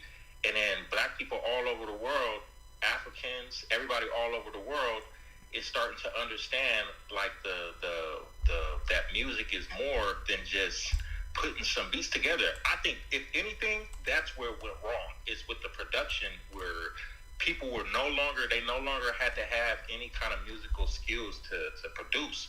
And you can just go and get some samples from GarageBand or go download some from one of these companies that sells packs, right? Or somebody that's selling a pack, and you can just plug those in, tweak it a little bit, and not have any musical talent at all. I think that's where we're wrong, in a way. You know what I mean? And I feel like the message is evolving. You know what I mean? I feel like it's like a wheel. Like we had the Tupac, Snoop Dogg era gangster rap where everything was real and everybody was talking about partying, and it's just kind of like making a circle, but it's evolving this time into something more melodic. And a lot of these rappers these days too, like I know a lot of these rappers. I don't really listen to a whole lot of rap, but my homie, he sent me some of these rappers, and the songs that they be singing, I think he sent me like Juice WRLD, Lil Uzi Vert. A lot of these people, they be singing and they sound real melodic over the music that they're making. I think people are starting to see like that kind of music, even if they're talking about something that's depressing and just crazy, like it resonates with you. You know what I'm saying? Because of the vibration that it's at, and because somebody's actually singing something versus just talking something, like it resonates different. So I think that's another element of the evolving, is that, you know, the harmonic tones and, you know, just people trying to sing more, people trying to experiment with music more, people learning more, and then the world open up its eyes, get more conscious, and then technology, I just feel like it's evolving into something different. And I just feel like that's what it's always going to do. You know what I mean? Facts. I agree too, but the mainstream hip hop is something about the frequency, this low level frequency of music that's coming out. People are peeping that it's a low frequency, and they like, man, I'm tired. They tired of it. So that's why I'm speaking on like what is attributing to that fall off. I agree with everything you're saying. I feel like there's a sector of artists that's evolving, that's still evolving the music, but we'll never see that on the mainstream level. We'll never see those things that you're saying on the mainstream level. Or I let me not say never, but we're not seeing it. No, yeah. No, you're right. There's another thing too that I was thinking too while you guys was talking, is that like I think I heard one of these artists said that they need to charge the labels with violent lyrics, and I think that's real true, because a lot of these people that's like mainstream, they're on these big major labels. And the labels are the ones that are putting this music out. The labels are the ones that's controlling the narrative. Facts. You know what I mean? Because they know what people want to get paid. So on another level, yeah, you know, that's really, I think that has a big thing to do with it. With what's going to be on the mainstream, is because it's controlled by the mass majority of the people that own the record labels. You know what I mean? It's not like an independent thing. So are you saying that the labels should be getting charged with the Ricos as well? Yeah, most definitely. They're the ones that on everything, because everything has to go through a clearing process, right? Right. Before they put songs out, they have to clear them, and I'm sure there's songs that don't get cleared that are probably more positive. Right. But they don't do it. The record label puts out the other stuff that they know people are going to listen to, and that's craziness. Right. You know what I mean? And then they promote it, and they market it, and they sell it so that everybody gets it, and they play it over and over and over again. So then it's putting that mindset on everybody that's listening to it all the time. You know what I mean? Big facts. That's a great comment. I'm also with you. I was just like you, bro. I admired the gangster rapper that was living it, that was living their rhymes, that was doing that shit. Like everything they said was real. Like those were the guys I gravitated to, because those were the guys that I came up with. You know what I'm saying? Like me and you got similar upbringing. I was around that type of stuff, so that's the stuff that I wanted to hear. You know what I'm saying? I didn't want to hear nobody faking it. But as my consciousness grew, and you know, I started to enlighten myself. I realized that these are the things that's holding me and my people back in life, and I wanted to get a fresher message, and I wanted to emit a certain frequency that was higher, and you know, that's why I'm at, and that's why you're at where you're at, and you know, that speaks volumes of everything that you just said as far as the music evolving, you know, now in the mainstream, but it's a frequency that's emitting. Everybody don't got it all the way. None of us have it all the way up here, but where people are striving and they're trying to get it, they're trying to figure it out. So yeah, for sure, I appreciate your comments, bro. Yes, sir. This is a good show, man. The Afrobeats, it opened up the floodgates for history lessons and shit. All of that. I wrote some things down that. So I wanted to speak on the Afrobeat Amo Piano wave. There's a few songs that's out with Afrobeat artists and Amo Piano artists. Davido has one called Champion Sound with this guy named Focalistic, and I think he's from the Congo. He pushing that Amo Piano. There was another one. There was another Amo Piano beat, and I know Amo Piano was started in South Africa, but a lot of the West Africans picked up on it fast. There's this guy named Necktunes. Necktunes is from Ghana, but he was based in Atlanta. His song went viral. The joint with Goya Maynor. I forget what it's called, but me and my wife heard that shit. We was like, yo, what is this? That was like my real. I think that was the world's introduction to the Amo Piano, like the globally, like, cause it went viral. I even rapped on the beat. I found that beat immediately before he took it off, and I rapped on it. And I made one of my songs. I hurried up and shot a video. I tried to link up with him, but he was blowing up at the time. So yeah. So, but it's funny enough, he knows somebody that I know in the industry. He knows somebody that I know, but I'm good. And then I heard a song with Burna Boy and some guys from South Africa. I forget the name. But the song is hot, and it got that I'm a piano vibe. So the seeds are being planted for that I'm a piano Afrobeat vibe, just to confirm just to validate what Kamikaze was saying. The seeds I see the seeds being planted on the other side for that, and it's looking good. I need an I'm a piano producer, because like I said, I created a song on one of the beats already, and people really love that song, and I love it as well. So I want to get on that as well. That's really all I got right now. Kamikaze, you got anything?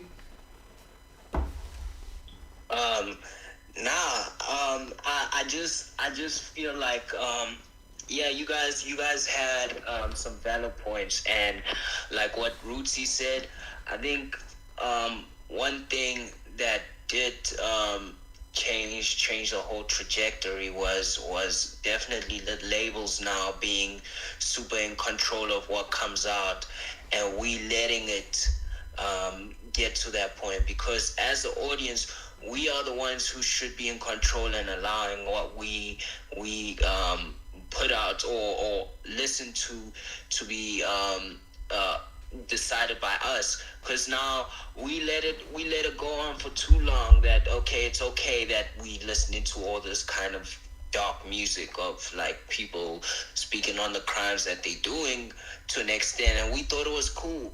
I saw this video earlier this week where they spoke about how hip-hop really started. It was more so the rappers speaking about what was going on in their communities, right? They spoke on like what people were doing in the communities, just storytelling.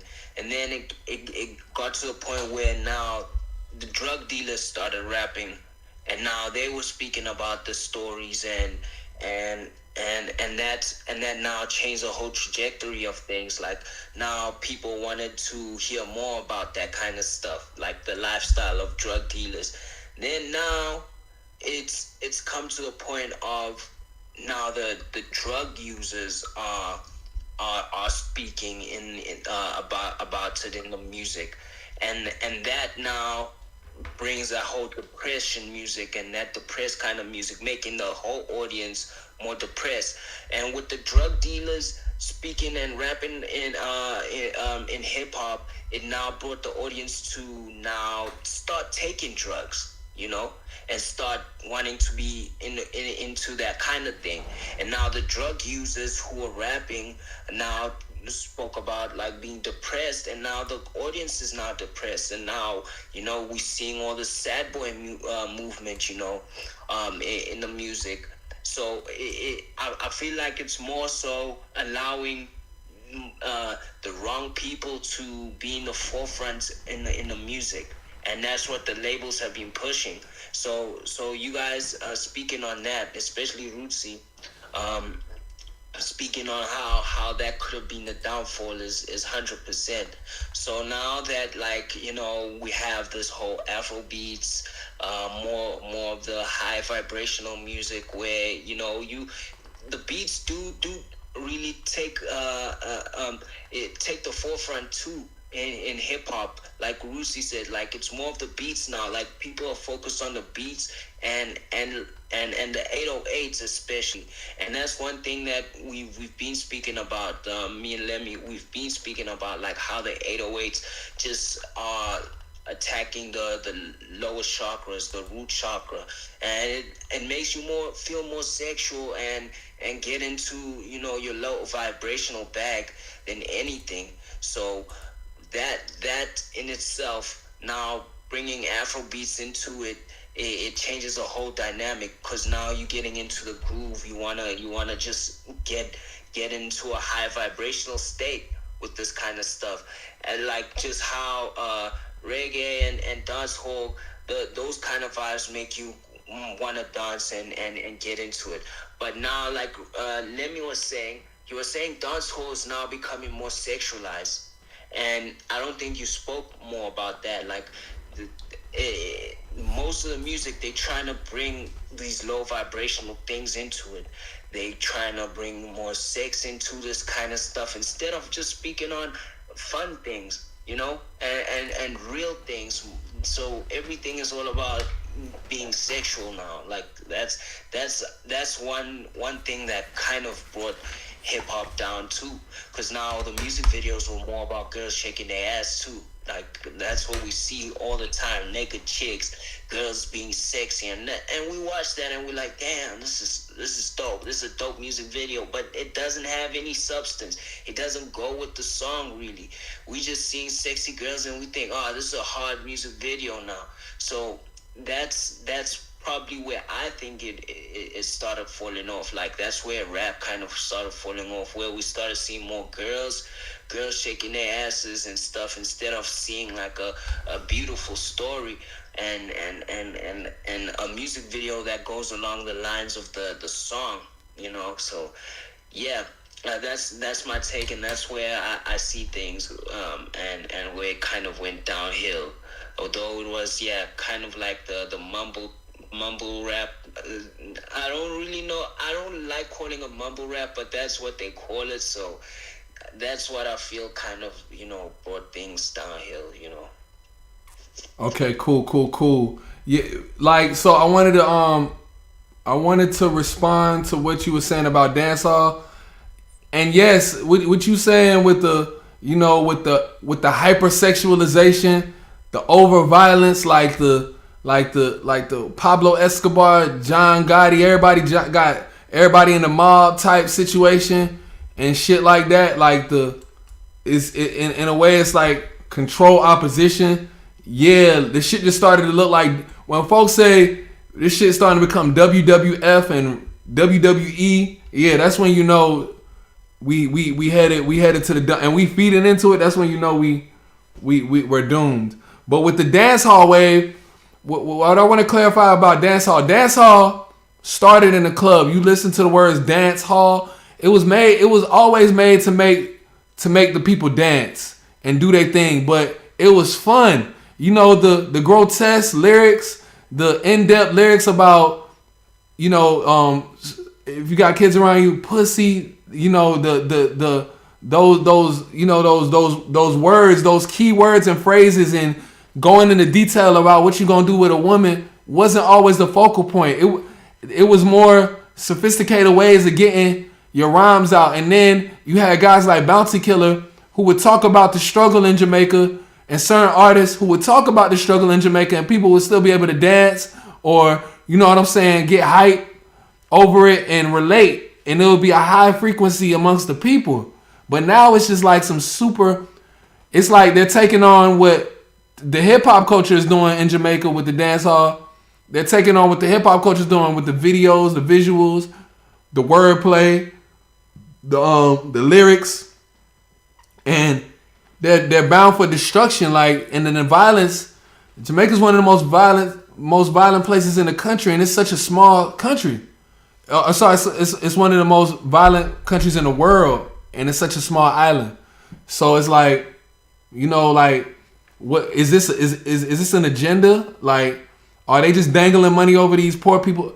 And I don't want to say poor people like that, but over these, you know, deprived. You know, the people are deprived. They see things. They want things.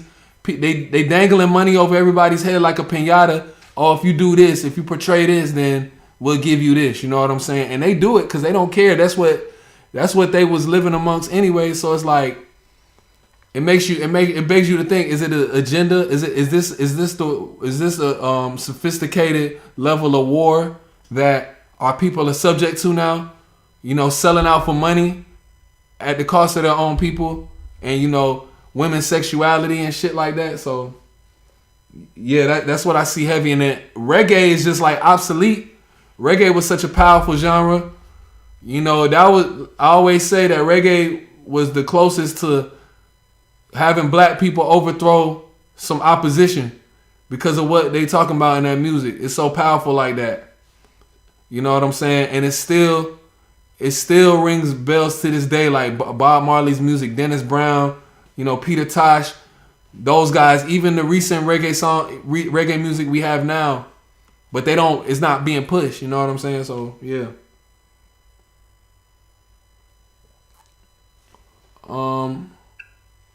For sure. I think this is a time to go into some music. If anybody doesn't have anything else to say about the topic. Facts. So do you wanna explain this track? Let me. Yeah, I do. This track right here, it's called Zodak. Big Zodak. I was this is a interesting song right here. So He-Man was a movie in the 1980s that came out. I never really watched it, but I was familiar with who He-Man was. Strong dude, and he and Masters of the Universe and all of that. I didn't watch it though, but I believe I was going across my studying about Ethereans, and I came across this character in He-Man named the Zodak, and the Zodak is a melanated being, you know, and he was from Eternia. So the play on words, Eternium, he was an Eternian, but Etherean and Eternian is almost one and the same. So I don't know if I misspelled something, but I came across this and I started to see and I was doing my research, seeing what the Zodak stood for. You know what I'm saying? They was on the side of the good. They were, you know, they stood for everything good. And I want to just read it out, and then tell you what I was trying to do with the song in return. So Zodak is a character in Masters of the Universe mythology. He was originally developed as a redesign of the 1980s Zodak character, but has been since regarded as a distinct character in his own right. Zodak is a powerful, immortal Eternian who lived through prehistoric conflicts between the ancients and snake men, rather than a natural observer. Zodak is expressly opposed to the snake men, placing him on the side of good, although his desire for revenge undermines his intentions. So, with that being said, I was like, man, this word Zodak, it's such a dope word. It's such a dope word to have in a song, or a term to have in a song. And then what they're standing for. They they're opposed to the snakes, which is the reptilians. I look at the snakes as the reptilians, and standing on the side of the good, and living through it to see it. So I wanted to break it down the best way that I could, express my thoughts with it. And initially I had somebody who I wanted to feature with, but he didn't come through. Like, this song has been recorded since mid last year. It was recorded during the Wake and Bake times, but I've been sitting on it for a while, and we had one of our listeners, Two-Face Rob. He was in the space last week. I met him in the streets as well, and he's an artist. I put him on the Sonar Muse, and he wanted to link up with me and do some music. So I sent him this track, and he understood the assignment, man. And we ended up coming out. We're Zodaks in this one. So, like, shout out to Beefy 808, one of my producers. He made the beat, and yeah, man. Zodak is just one of the most interesting characters in the He-Man series, the Masters of the Universe series, and definitely wanted to just continue to set myself apart, just trying to be different and rap about the underrated topics in life and in the world. So yeah, this one's called Zodak. Let me load it up for you guys.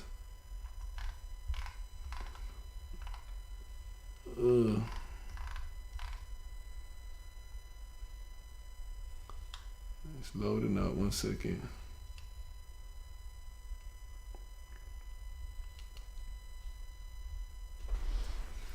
Shout out to Rusi with this retry beat. It's hot fire.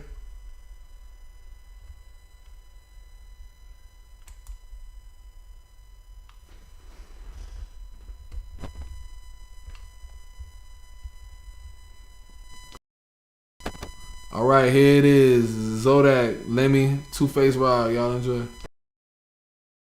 It's time to talk about one of my favorite characters in the Masters of the Universe lore, Zodak. I think a big reason I like him, and a lot of fans like him, is, well, he's mysterious. He's mysterious in quite a few ways. Big Zodak, better get your Kodak. Not from New Orleans, but they saying who that? Rise up, they knew that. North side to south side, Two-Face, Robin Lemon, staying down like 4 flags. Hurricane, no Trochet, now I'm New York ranging. Bally Sports and MSG, I cannot change the station. I don't do the radio with monetization, pay me though. They looked at me like I was crazy, bro, now they pump faking. Sharif Abdurrahim in the A before Zaza.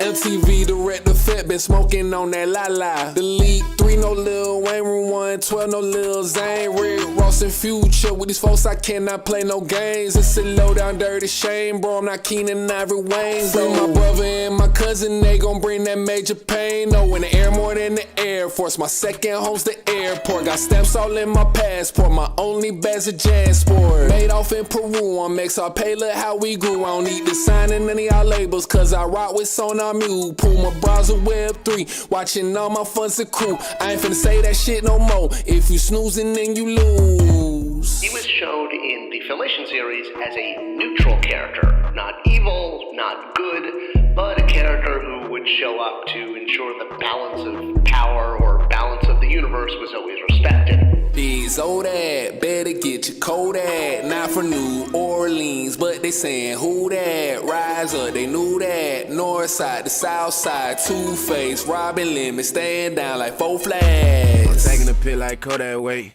Do you need your flag? I done invented infinity bag. I keep me a stick with infinity man. Once he said that she love me, I'm sending her back. Man, let me tryna stack up the cash. Man, let me tryna stack up the rack. Way ahead of the game, they got left in the past. See, they shot like it, I can tell that they mad. From rad to riches, but still using rad. Puffin' on pads to gas like we ain't running out. I know they gon' hate, but I'm flicking them off. I was down, now I'm up, had to change up the sauce. Having knowledge like water, what you mean to draw? Chasing 10K SRP full amount. They still on the paper, digits do the route. Got my own bank, I don't need no account. I'm talking that shit they don't know about. Had to knock out the pack, warn me about. Finna I got your man talking like a clown. Say they ain't her man, I'm taking her down. They knowin' a man take a nigga spouse. I can go to Japan, take a nigga spouse. I can go to England, take a nigga spouse. I know him ain't no counting me out. I see that they bowl, I'ma show 'em for sure. I'ma step on myself, no I don't need a bro. I'm protecting my life either which way it go. When I sign me a deal, can I turn to a clone? When I sign me a deal, can I take out my soul? On the knees just for me, but ain't blessing no hoe. Let me got the recipe, that for sure. I don't think that they know. Hey, Zodak, better get your Kodak. Not from New Orleans, but they asking who that. Rise up, they knew that. North side to south side, boss man, king and limit, stand down like 4 flats.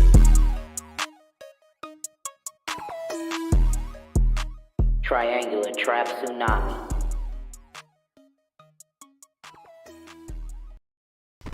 Yeah. That's that Zodak, Lemmy, Two-Face Rob. Hope y'all enjoyed that.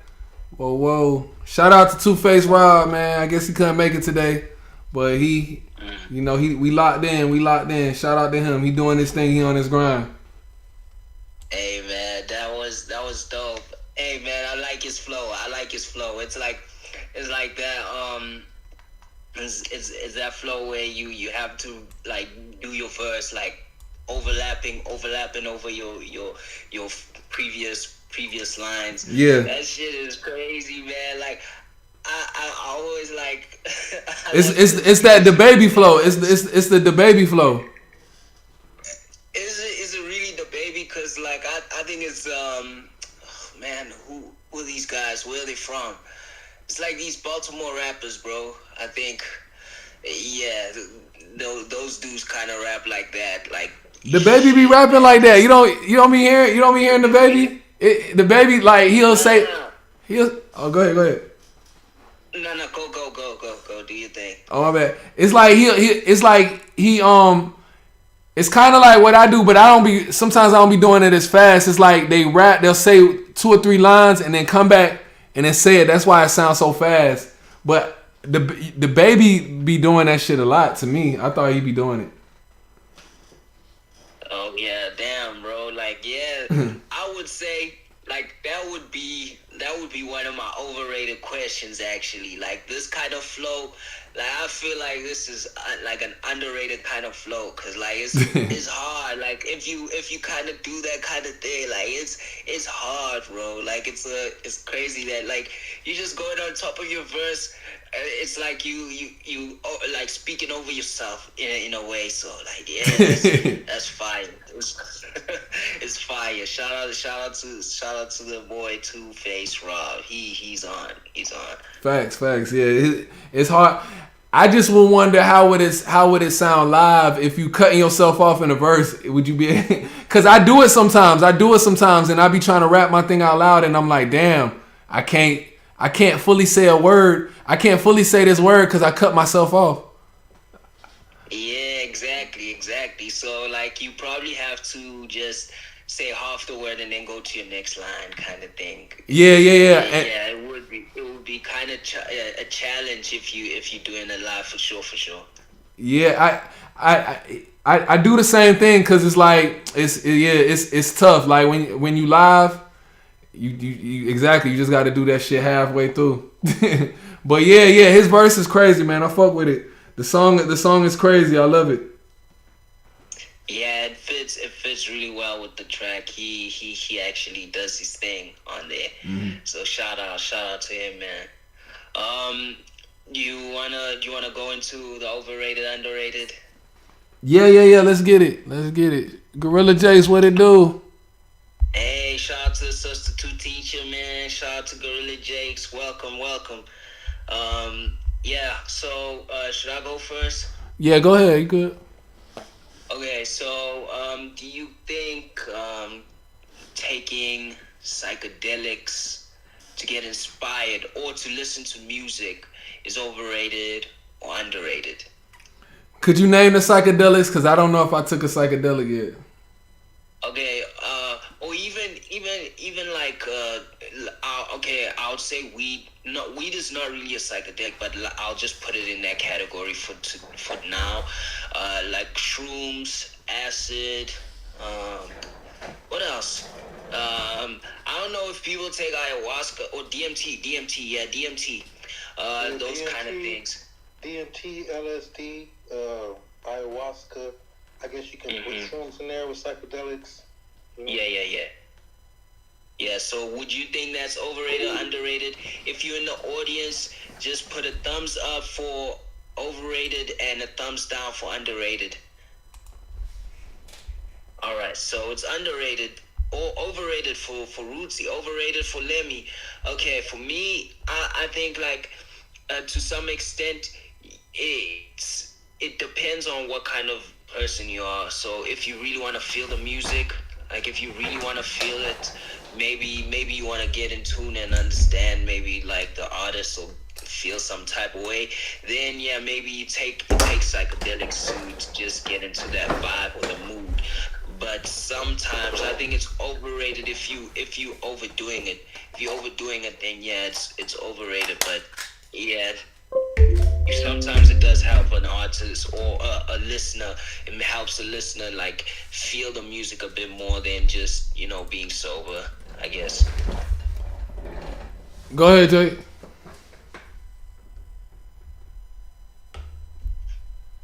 What's up, y'all? What's good? On that topic, I don't know if I'm overrated or underrated. To be honest with you, like I'm not an artist, so I can't speak from that point of view. But as a listener, as a consumer, I would say it's overrated. Like, I mean, just personally, because I don't have to be under an influence to, you know, enjoy good music. I love music, so you know, that's just my feelings on it. Like I don't need to be under some kind of influence to be like, oh yeah, you know that beat knocking. What he was saying is the like, oh I love the message or whatever, you know. But that's just my take on it. For sure.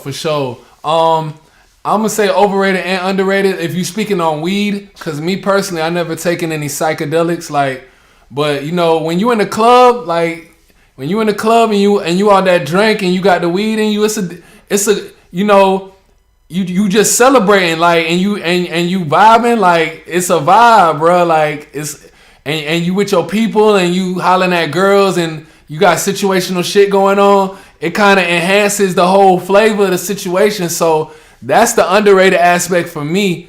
But even from an observatory view. So wait, I'm sorry to cut you off. So if you on a vibe, you like the music better because you're on a vibe. It's like nah. It's not that I like the music better. It enhances the whole experience. Like I already like the music. Like music make. Be the experience, not the. You talking music or you talking experience? Like that's, you know what I'm saying. Different things. But when you listening, so say I'm listening to a song and I'm in this, like after I just made it or I just listened to a song for the first time. That is an experience. Like I'm experiencing something for the first time, or I might be experiencing it for, you know, the 50th time. Like that is quote unquote like an experience, bro. So like I'm experiencing this shit while I'm high on marijuana. You know what I'm saying? So it's like I'm at club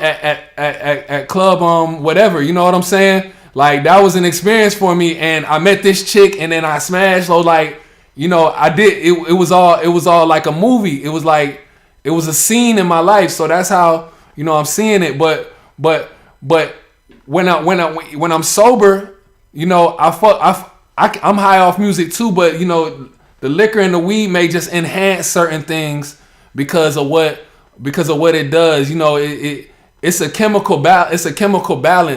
If that make any sense, it get the juices flowing. But with the experience, when I'm watching people and I'm assuming that these motherfuckers on drugs because I don't be knowing, but people act different when they're in the club and shit like that. When I'm experiencing motherfuckers in the club on drugs and shit, like you know, they going in, they experiencing things as well. So it's like that's overrated. That's underrated for them. The overrated aspect is like, for me, I don't need weed. I don't need weed or drink to enhance my lyrical ability or enhance. You know, I don't need it to enhance that. I can do some shit right here, right now, and boom it. You know, better than I ever could. I feel like sometimes it I put too much pressure on myself when I'm high or drunk because I don't really do it a lot. I sometimes I do it, sometimes I don't, but sometimes it's just depending on, you know, we got different strands and shit. Whatever drink you on, it might the thoughts might not be flowing the same, and you might be in the lab with some people. I tend to put pressure on myself to be great and be in my sober element. So that's why I say that. That's why I say overrated, underrated at the same time. I would have to say, like, I say that psychedelics are overrated because psychedelics to me is like LSD, acid. You know what I mean? Facts, like yeah. Out Yeah. here in Cali, man, it's like everybody be doing that stuff, and it's just like after a while, it's like, bro, you need to stop. You know what I mean? Because they be like overdoing it. But then you got like ayahuasca. Like I've heard of people that be having all kind of issues go and do some ayahuasca and then they get fixed. So I guess, you know, that can be cool. But a lot of times people just be doing it to party, like, and it's just really overrated. They just don't they don't use it for no purposes that somebody that might be trying to grow will use it. On a personal level, like I only use herb. I don't drink. Haven't drank. I don't drink wine or anything like that. I don't do coke. I don't do no drugs. Never did no drugs. I just use the herb. You know, but when it comes to like doing music and listening to music, I think herb is better when I listen to music than when I actually create music, to be honest with you. Like, because when I'm creating music, when I'm on the herb, like Lemon was saying, I think I put a little too much pressure on myself with every little thing. You know what I mean? Versus like music comes so naturally for me. If I'm not irie, it just comes. Sometimes it just comes out better. And then, but like if I perform, it helps calm my nerves a little bit if I'm nervous, but then I be forgetting my lyrics when I'm performing a lot too. You know what I'm saying? So it's like a double-edged sword. Like it helps you to relax a little bit, but then it's like, oh man, like I done forgot my lyrics so many times when I'm on stage just because I'm so high. You know what I mean? It's facts. Then, It's facts. What you said? No, I was saying facts. Yeah. But then with the edibles. Now, edibles sometimes can be like, because I tried shrooms, too. I tried shrooms before. Shrooms, I used to do shrooms occasionally, like, different times. I don't really like shrooms, though. And the reason I say that is because it's like after I come down off shrooms, it seemed like it take me, like, 2 weeks to get back to my natural self, like my natural flow of my energy. And it's like if I don't do that, then I would have to do like my boy, like he puts his shrooms in his shakes in the morning. You know what I mean? Like he's shrooming up all day, and I'm like, well, that's just a little too much. I don't want to be shroomed out all day every day. You know what I mean? So that's why I don't like shrooms. And then like I had a homie who did some acid, some LSD, and he was like in another world for like a whole month or two. And every time I would go see him, he'd be like, yeah, man, you should try it because, you know, the shapes that I'm seeing. I'm like, bro, I'm good. I don't want to be seeing all that or tripping or anything like that for that long after I've done something. So I think that the effect that it has on your brain just might be a little bit overrated. And then the long-term effects from that as well sometimes because people overdo it and they don't microdose it or do it in the right way that they're supposed to. Okay? Yo, Lucy, I got a question. So, yeah. Off of what you just said, so when you're high and you're listening to music, do you think you absorb it better than what you would if you were sober? I think that the way that I'm receiving it is different because of I'm on a heightened vibration versus like if me regularly listening to music, I'm not as focused in on certain things. Like when I'm irie, certain things that stand out to me, like the bass and the rhythm mainly will stand out to me in certain harmonic tones. Versus if I'm not, it won't. So yeah, most definitely.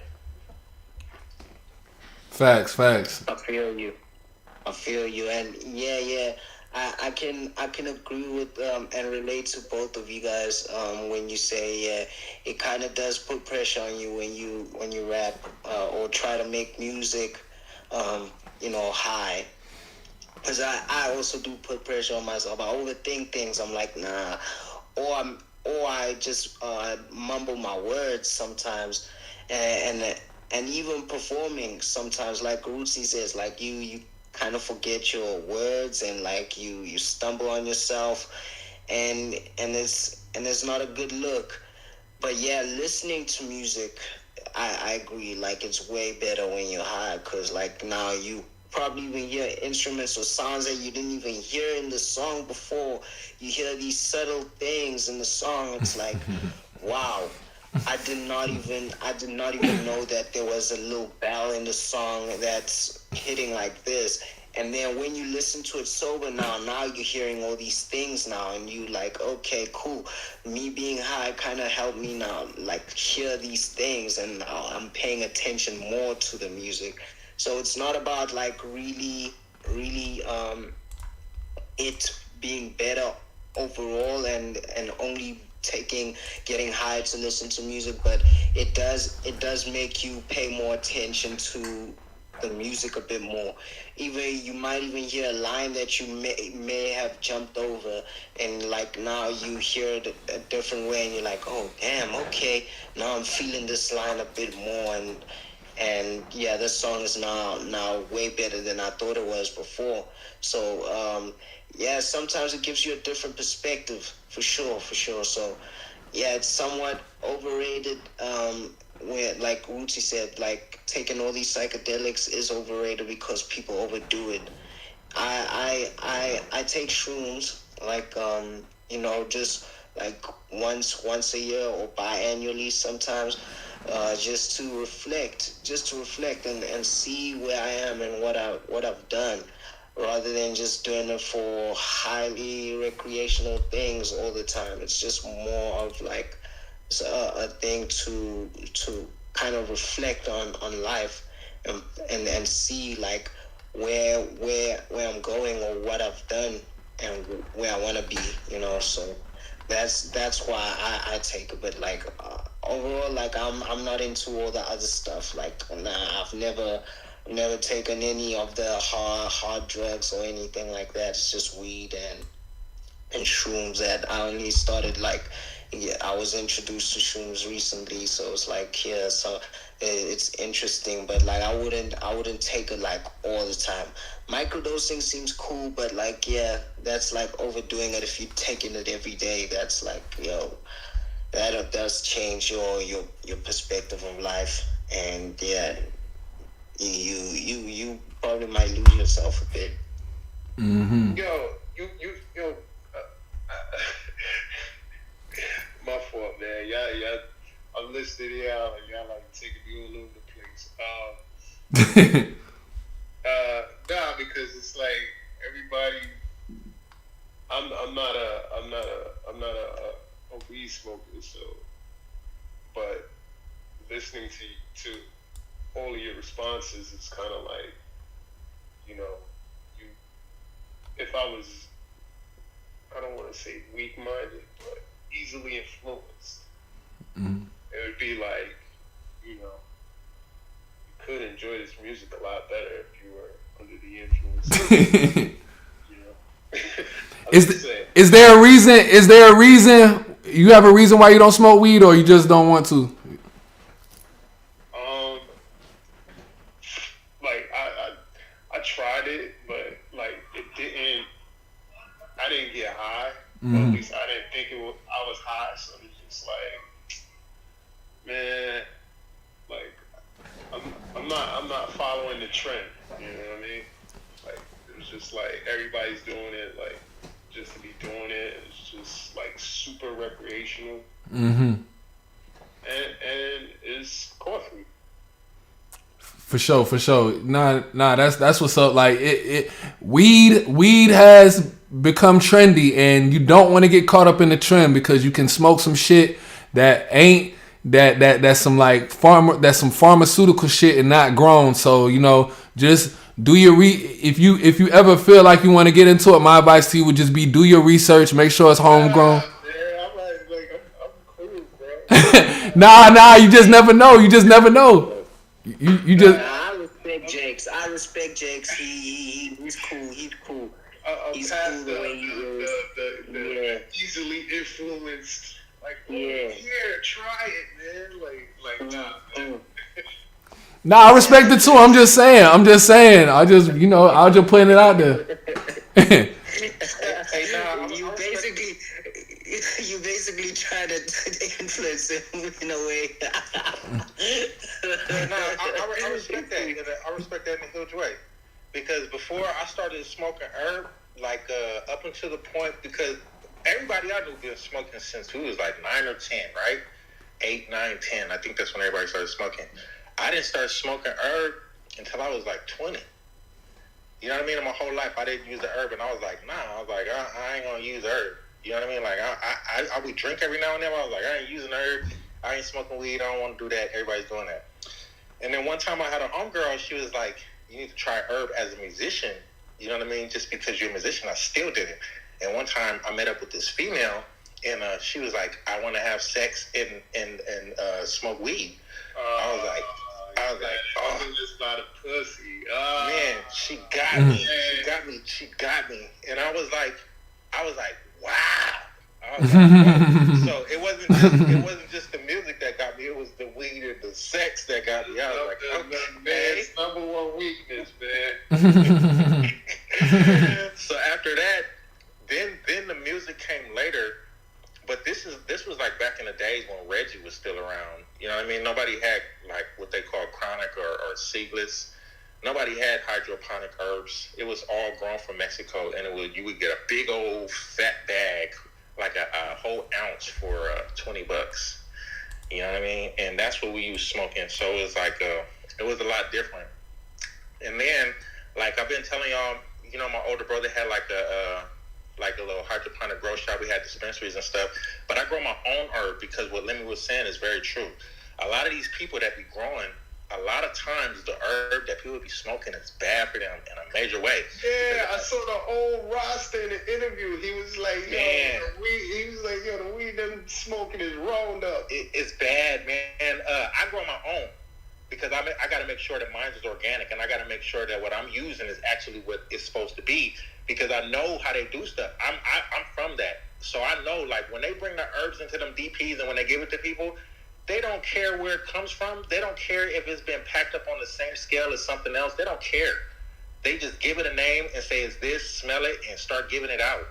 They don't care, bro. So that's what I'm saying. That's very true. And it is very, very dangerous, especially for somebody that's new coming in trying to use herb that don't really know that. That's why they're cracking down in Cali and making everything illegal and shutting down all the shops and saying that you got to have all this scientific testing, is because people are getting hooked. But they're not getting hooked on the herb. They're getting hooked on the stuff that's connected with the herb because it's been bagged with cocaine, LSD, and everything else. And it's been scaled out on the same scale. You get what I'm saying? Facts. So it is dangerous. That's why I'm like, yeah, I respect that and I follow on the trends, because, like that Rasta was saying, the stuff that they smoking is not even probably real herb. You know what I mean? It's probably chemical. This is all around them, yeah. Big time, and it's bad for you. It's hella bad for you. I don't even smoke weed in America no more. Like I like, if I do, it's like hella rare. It's hella rare. So I haven't really been smoking like that lately. But when I go to Jamaica, I smoke weed for real. But yeah, man, for sure. I was gonna say something funny, man, because everybody was saying they hear instruments in the music. They hear different shit. I was gonna refer to that rap MP3 shit. If a nigga be hearing niggas dying where they say they hear people dying in the music, it's not funny. Pharrell's album was called Seeing Sounds. Yeah, so. Yeah, that's that synesthesia. That's that synesthesia vibe. Facts. Yo, Kamikaze, you ever been to the U.S.? No, I haven't. Not at all. I was. Damn, you starting to rub. I shouldn't have asked him a U.S. question. they was on that shit fast. It's like, he got thoughts. Oh, he trying to come through. Let me let him come back. Let me let him get back in here, and then Yeah, I gotta drop out too. My shit is running right now. All right.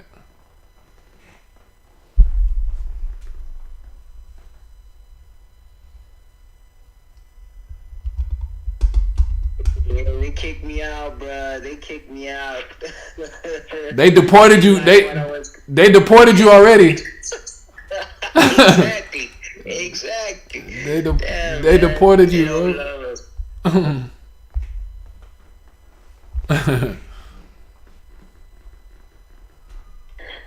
But yeah, as I was saying, yeah, it's just because of the the jab and all of that. I'm not about that, so I wouldn't want to risk just coming to the States over that. So yeah, I think I'll wait it out. It's slowly dying out, so I'll wait it out and then probably pull through at some point. Where's your first stop? I don't even know, because I have a whole lot of friends and homies around. There's some homies in New Jersey, that I worked with. So I would want to meet them and then link up with you guys wherever you guys are, in Atlanta, in Cali, wherever you guys are. I would want to link up with you guys. So it all depends, So yeah, but I'll probably meet with the homies in New Jersey first. You gotta go to New York. Yeah, for sure. To see Jakes, for sure. I'll definitely be close by. So yeah, I'll probably meet Jakes as well. Facts, man. You'll get over here, man. You ain't missing nothing. But you ain't missing nothing. It'll be here. I was just curious because of you're so in tune with American culture. Yeah, because they push it in our faces all the time. You guys are always in the forefront in TV, media, everything. The whole world is following you guys, and we see your culture more than anything. But yeah, it is something that gets my interest though. So yeah, it is what it is. For sure.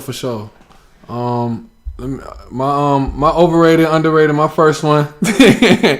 It's cliche because this guy's always in our shit. But Drake's discography, is it overrated or underrated? Oh, let me go ahead and answer it. I think that it's overrated because I'm not gonna sit here and say I listen to all of his albums, but that's the thing. When the joint where he's sitting on top of the views, I didn't listen to that. I didn't listen to the Scorpion album. I didn't listen to the joint with his face on the front. His past couple albums, I didn't listen to it because now I think that he's over. I personally think that he's overrated. So it's more albums that I haven't listened to than the ones I've listened to. The ones I've listened to are great, but that's why I'm going with overrated, because everything that we talked about in the show, this dude is I feel like we're the Choke No Jokes of the Twitter, because Choke No Joke always got Jay-Z name in his mouth, and we always got Drake name in our mouth, but rightfully so. We're educating people about about a lot of things concerning the biggest people in the game, and it's like a ripple effect on the game, because everybody always looks up to the big people in the game. So it has a rippling effect on the industry, and I feel like that's important. So me personally, I'm gonna say overrated discography Drake. All right, cool. For me, I'll be brutally honest. I think it's in the middle for me. But yeah, his previous works is underrated. I feel like he was really hungry at the time, and of course he was going through some things. You know, he was still being real. He wasn't in the limelight like that, so he had some real experiences. And then, you know, to some point he then started living a different lifestyle. So now he had to talk about that kind of lifestyle. So a lot of people couldn't relate to that lifestyle that he's living right now. So for me, it's like a 50-50 because like he's speaking his story, his truth. So it's in his music. So I can't really say it's overrated or underrated. It's like an in-betweener for me. Yo, on that note, should an artist be penalized because their lifestyle has changed? Like, should an artist have to keep putting out material or rapping or singing about, you know, their previous lifestyle? Nah, like you gotta grow. So like, you know, do you? Even though the fans might want, a lot of cats get penalized for that. Like, oh, you know, rap style, you know, whatever. Hundreds. Agreed. And there's a lot of people, because the fans want the old person back because that's who they really like. But they gotta realize that, as an artist, you grow, and you can't always stay the same. So if you are staying the same, cool. But if they switch, they sound up like completely. Then it's a whole different story. Cause like you could probably still be doing the same old vibes, but like just your lyrics might be completely different, and you're speaking on something different. But if you're changing the whole vibe to something different that your fans aren't really keen on, then that's an issue. But overall, like I don't think they should be penalized for, evolving and growing and changing their lifestyle. Drake is interesting. Drake is an interesting case though, man. Cause he's Degrassi. He went from Degrassi to like then he came in the game like on like independent, and he was doing his thing.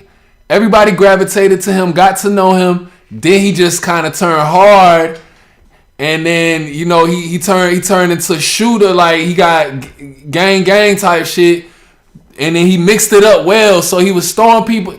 He's continuing to throw people off to this day. But to answer your question, I don't think a person should be penalized for growth. When you grow in the game, that lifestyle comes with it. A lot of people give Jay-Z a lot of fuss. They was giving Jay-Z a lot of fuss about that. And other artists too, I just can't think. But some rappers can't stand the test of time, so I don't think that you should be penalized. No, I don't.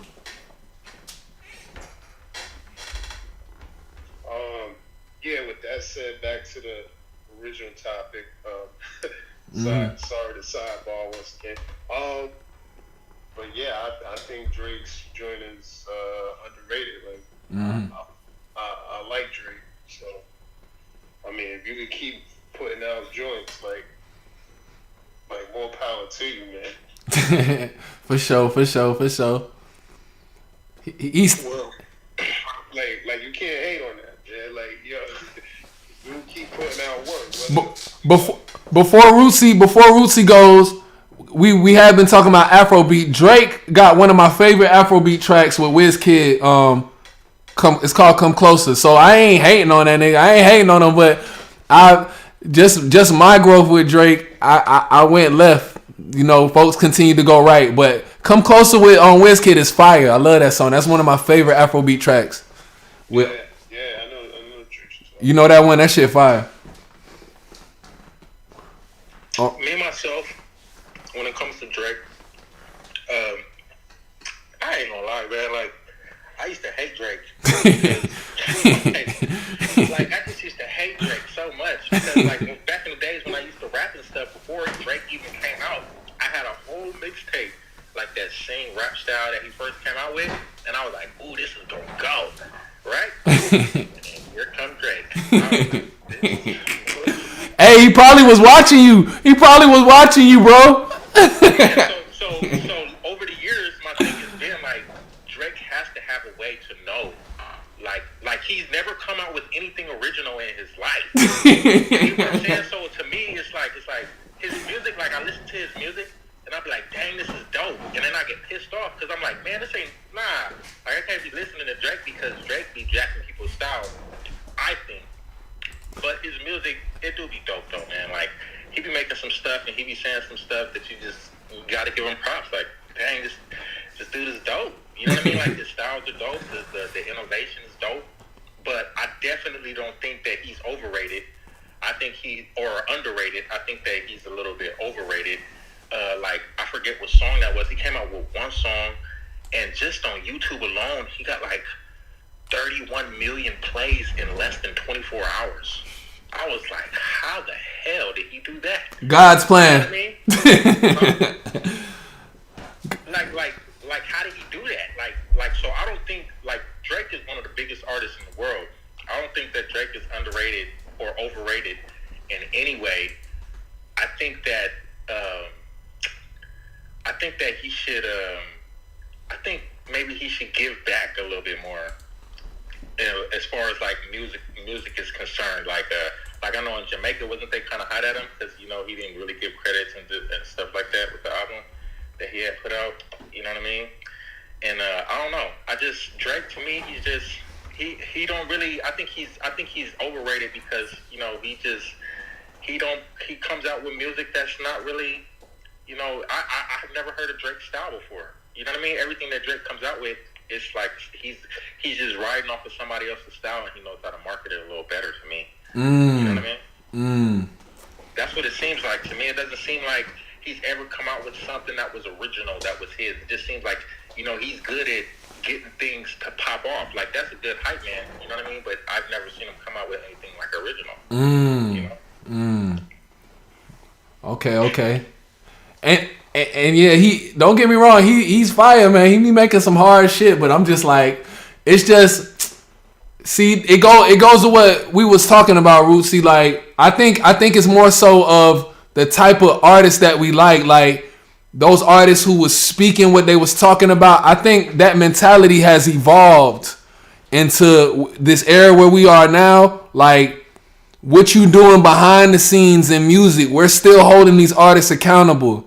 You know what I'm saying? As opposed, and no offense to the people who casually listen and just like good music, but we're just different with where we're at, being students of the game, knowing that this man came from this, and we write our music front to back, and you know we y'all super hard with y'all critics. Yeah, we go hard. Yeah, we go hard with that shit, and it's like some bamboozle. You been fooled. You been hoodwinked. You been bamboozled type shit. So like, we not taking nothing away from Drake like ability, but like where did you do? We gonna have to dissect that though. We gonna have to do that. We gonna have to investigate since he ain't going to jail for murdering other rappers. We gonna have to investigate something. You know what I'm saying? So that's all. I don't think that. It's not that we're criticizing them hard. It's just that I feel like we need to hold people accountable more. You know what I mean? Especially when it comes to music. Like, music is a part of everybody's soul. We're all vibes. You know what I mean? Everybody's a vibration, and what you allow to come into you. Like, if you got something coming to you from a false source, to me, that's like you trying to sabotage my whole entire life. Woo. Like, it's in my brain with that, you know? So that's just how I be feeling on it. But his Loverboy music, that Loverboy stuff, sometimes that stuff be going, especially if you got a female with you. Them females, they love Drake. You know what I mean? That's how I get to listening to him, is because females love Drake. You know? Facts.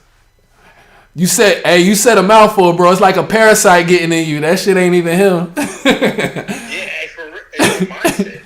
I'm telling you, man. Just, you know what I mean? At first, I was listening to Drake's album. And you know what? It actually is a song with Drake's that I do like, if I can remember it. It's the I can't remember it right now. But there is like a couple of songs of Drake's that I think are dope. You know what I mean? Oh, one of them is Controller. Controller's like a dope song. Like, Ooh. Controller, that's my joint. I gotta my next overrated underrated is gonna involve that track. So yeah, just hold your thoughts on Controller. But Okay. I was gonna speak on a Drake song. Like when I was in school, one of my partners from New York, them niggas did not like Drake. They was like, man, he's corny, he's this, he's that. But Drake came out with this song called Over. But it's far from over. I think it was on his second album. And we listened to that song. We was like, man, as much as we hated him, we was like, nah, that shit hard though. Like that was like one of them Drake moments where we was hating on him heavy because we thought he was corny. But that song, we had to get that song as props. Like, yo, like, cause front to back, it was just fire. You know what I'm saying? Like, we can't even knock it. So it's not that we knocking him. We just calling a spade a spade. You know what I'm saying? It just is what it is. We got to keep it real with ourselves. But, you know, shout out to all the Drake fans, and because he makes good music, he's doing this thing. So, you know, I just wanted to bring that topic up. Kamikaze, you ready? I think Kamikaze ain't here right now. I don't know where he at. Because it's far from over.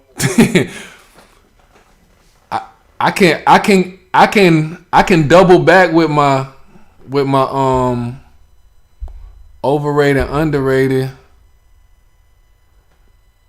If you guys like Kamikaze, 0 to 100. 0 to 100 real quick. Hey, you know, moving forward, if you guys are in the streets and you guys come up with any overrated, underrated topics, I think you guys should share it too. Like, you know, moving forward, that's just something that I thought about. Like, you know, if y'all want to, it's all love. We could all do overrated, underrated.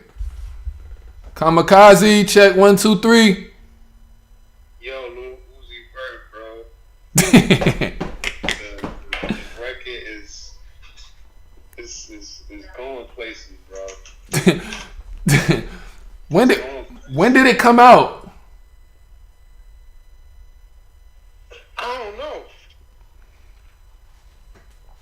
know. Cause you saying it's going places like it just came out. I thought it was out for a while. I don't know though. Good evening. It's not. When I say it's going places, like they taking it places, bro. True. Like I heard the mix. I want to rock with you with like Michael Jackson, bro. And the shit sounds so fire. Wow, they did it on the beat. They took the MJ beat and put the Shorty got that body out of ya. No, like I was like, oh my goodness, it sounds so crazy. Yeah, they putting that Parasite in motherfuckers, bro. Parasite for real. They got that shit popping. We might, Rusi, we might have to make a song called Parasite, bro. For real. Let's go. I'm with it. Yeah, we might have to do that. That's I think that's one. Jakes, if you want to talk on it, I got you. You can do your thing. Let's go. Whatever, man. For sure. Kamikaze. I'm gonna go into my next overrated, underrated since Rootsy was speaking on Controller. So it's 2 songs where I seen this happen. Jakes, if you can attest to this, let me know. When Lil Wayne dropped the Millie, he had Corey Guns on that shit. And when a Millie dropped as an official song, Corey Guns wasn't on it.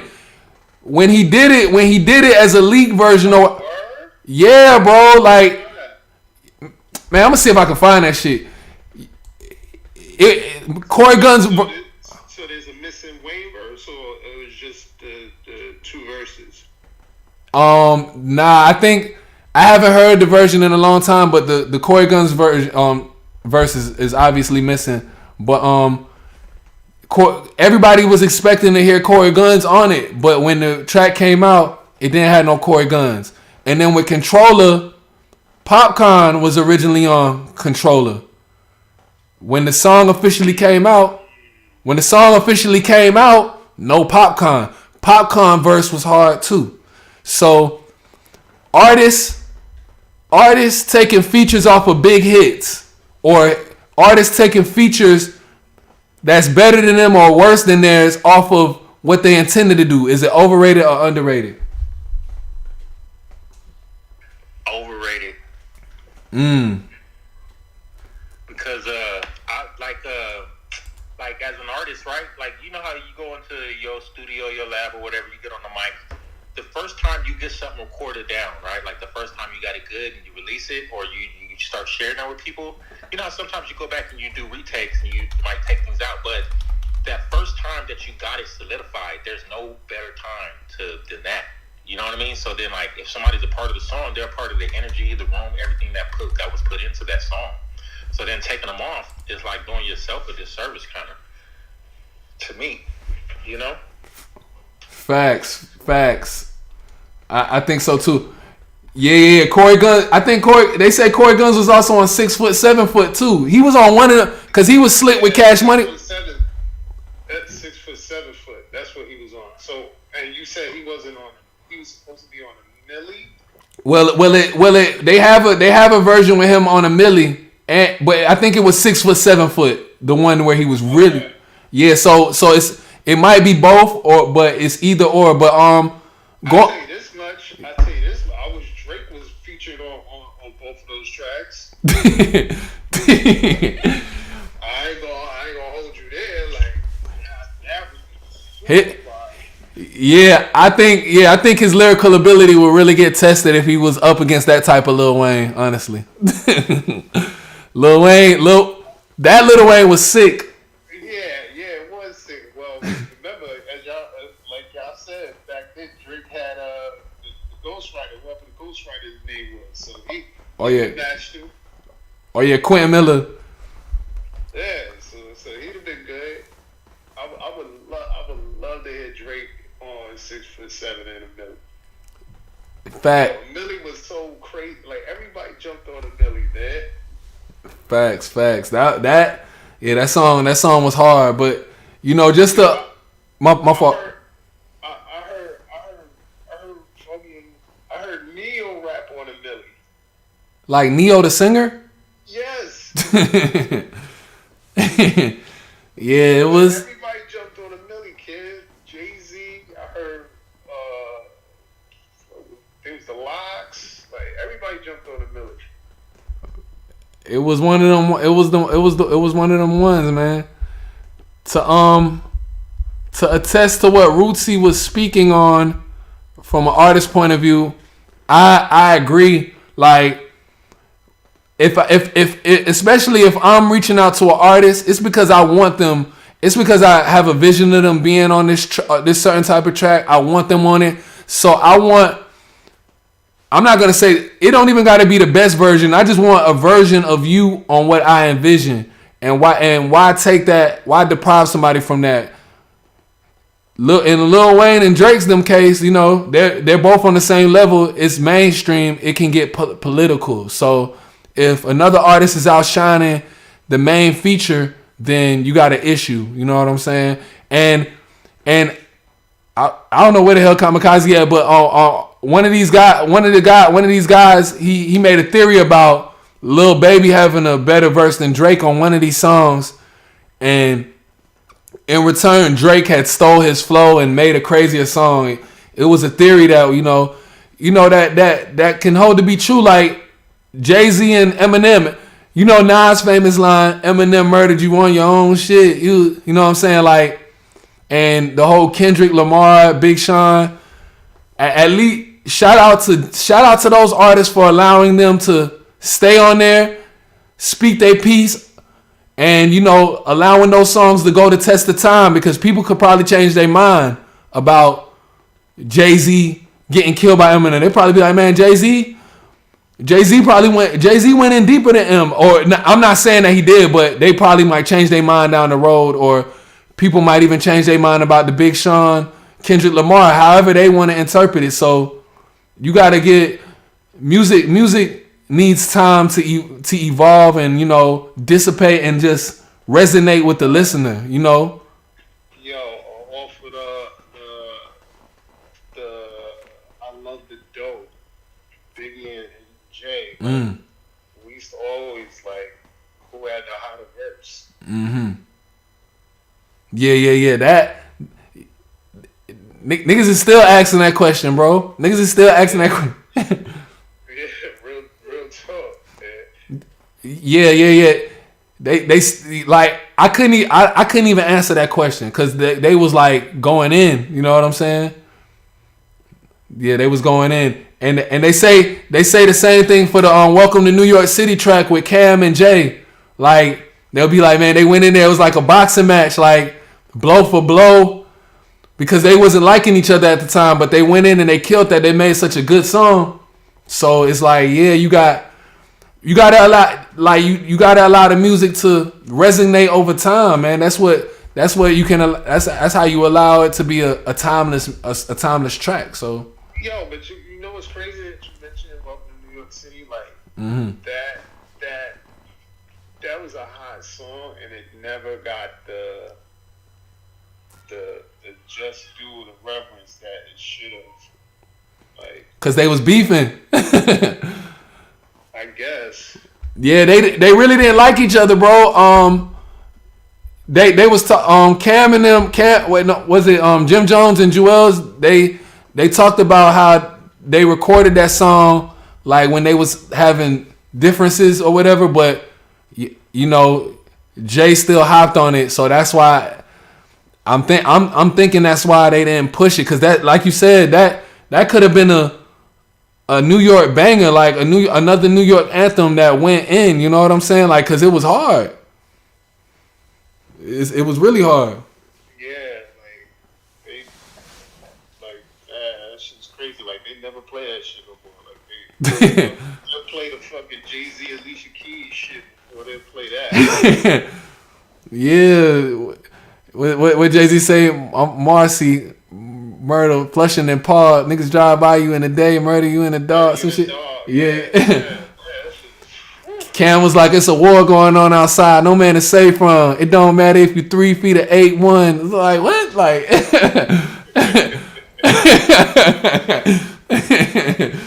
that's a New York Giant bar for you right there. New York Giant shit right there. For real. But yeah, man. I don't know where Kamikaze at. I'm just gonna go ahead and continue to spit out my oh damn, I think I did all of them already. I did all 3 of mine. Kamikaze's nowhere to be found. I guess he got rugged. Don't get rugged. Hey, was I seeing something the other day, or was Tuco holding the space the other day? I think she held the space. That's why I looked at my shit. I was like, oh shoot. Alright, well that's good. That's signs of life. That's great. For sure. I don't know how long the space was. She got on for our sec. For sure. How you been though, man? How the Knicks doing right now? We alright. We got back to 5th spot, you know. Mm-hmm. Good. We got orange and blue skies out here. Y'all doing better than in Atlanta, that's for sure. So that's good. Yeah. Mm-hmm. Yeah, yo, what you think about them Dubs? Them Dubs is coming. Who that? The Warriors? Yeah. I honestly haven't been paying attention. That's why I was wholeheartedly asking you how they was how shit. Oh, okay. Yeah. So the Dubs is on the street. What's their street? Nah, Dubs is, they can't win a game on the road. Oh. Like it's like a tale of two teams. Like they got they 28 and 7. It's so crazy number. They 20 and 7 at home and 7 and 20 on the road. Like, it's some crazy shit. Damn. Yeah. It's day and night. Yeah. Like they can't win on the road, bro. So they'll be in the A tomorrow. Oh, the Warriors. Oh, wow. They might. No, they like to put on the show out here, so they might be 8-20. They might get their 8th win on the road. Yeah, they lost last night, but yeah, we got orange and blue skies over here. For sure. That's that. We all good over here. Yeah, bro. I even my dad was telling me about that stuff from Jamaica. He was telling me about the damn Knicks. I was like, whoa. I was like, yeah, they that streak was something serious. Yo, you know, if you want to get on, like, there's still a little space on the back of the wagon. Oh nah. I ain't finna do all that. You wanna know something? I used to love the Knicks, man. Like growing up, my pops was like because they was all New York. They loved the Knicks. Like Knicks used to go to the finals, but it was like that whole 2000 to 2015 wave. I'm like, man, nah, I'm tired of this shit, bro. Nah, I was like, I'm good, but you know, it's good to see them do good because the fan base is passionate. It's the experiences, you know, the experiences, man. I ain't gonna hate. I'm not a hater. I'm gonna get credit where it's due.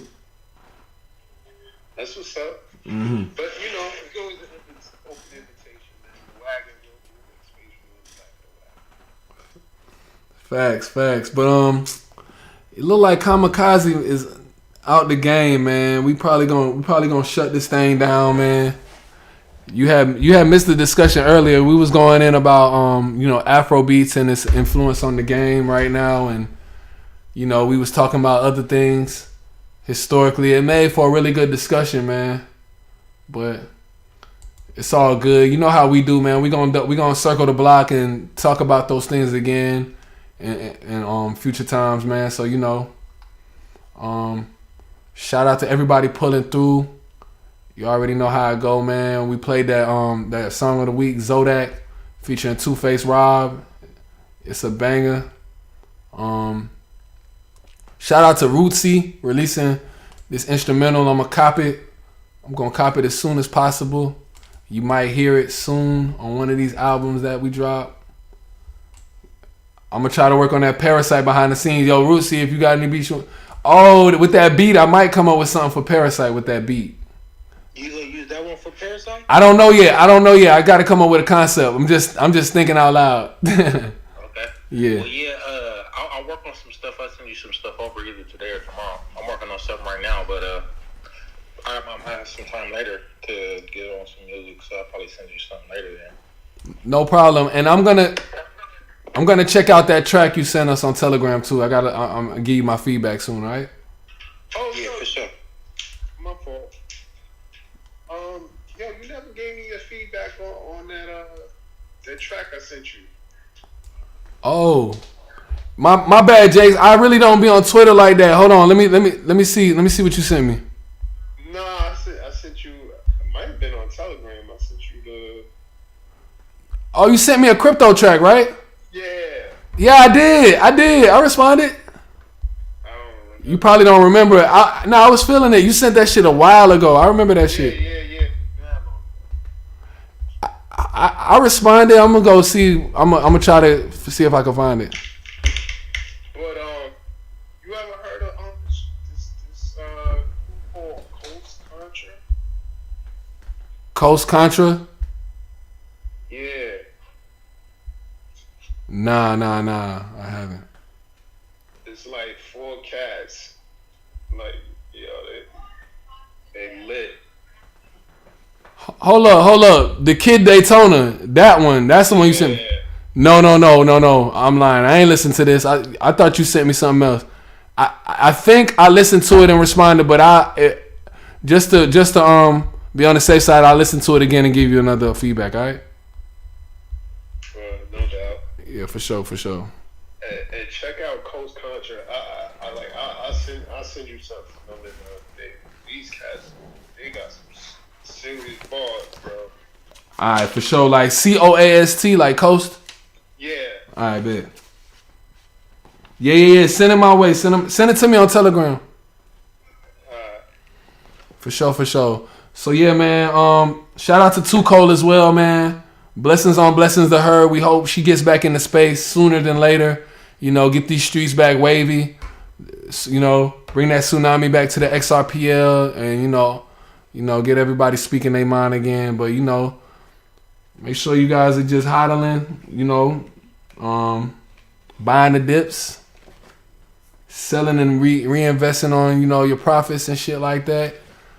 And you know, blockchain music to the world, man. Shout out to Gorilla Jakes, Roots, C Kamikaze, Lost Art. I see you down there, man.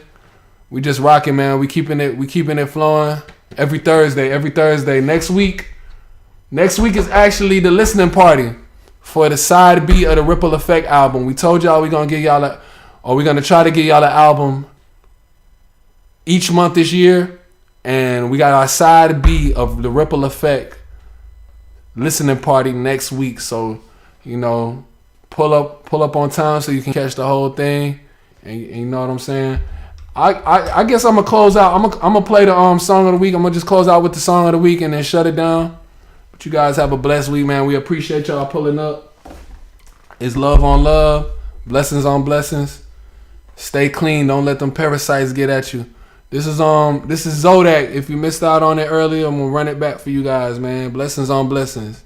Catch y'all next week. Whoa.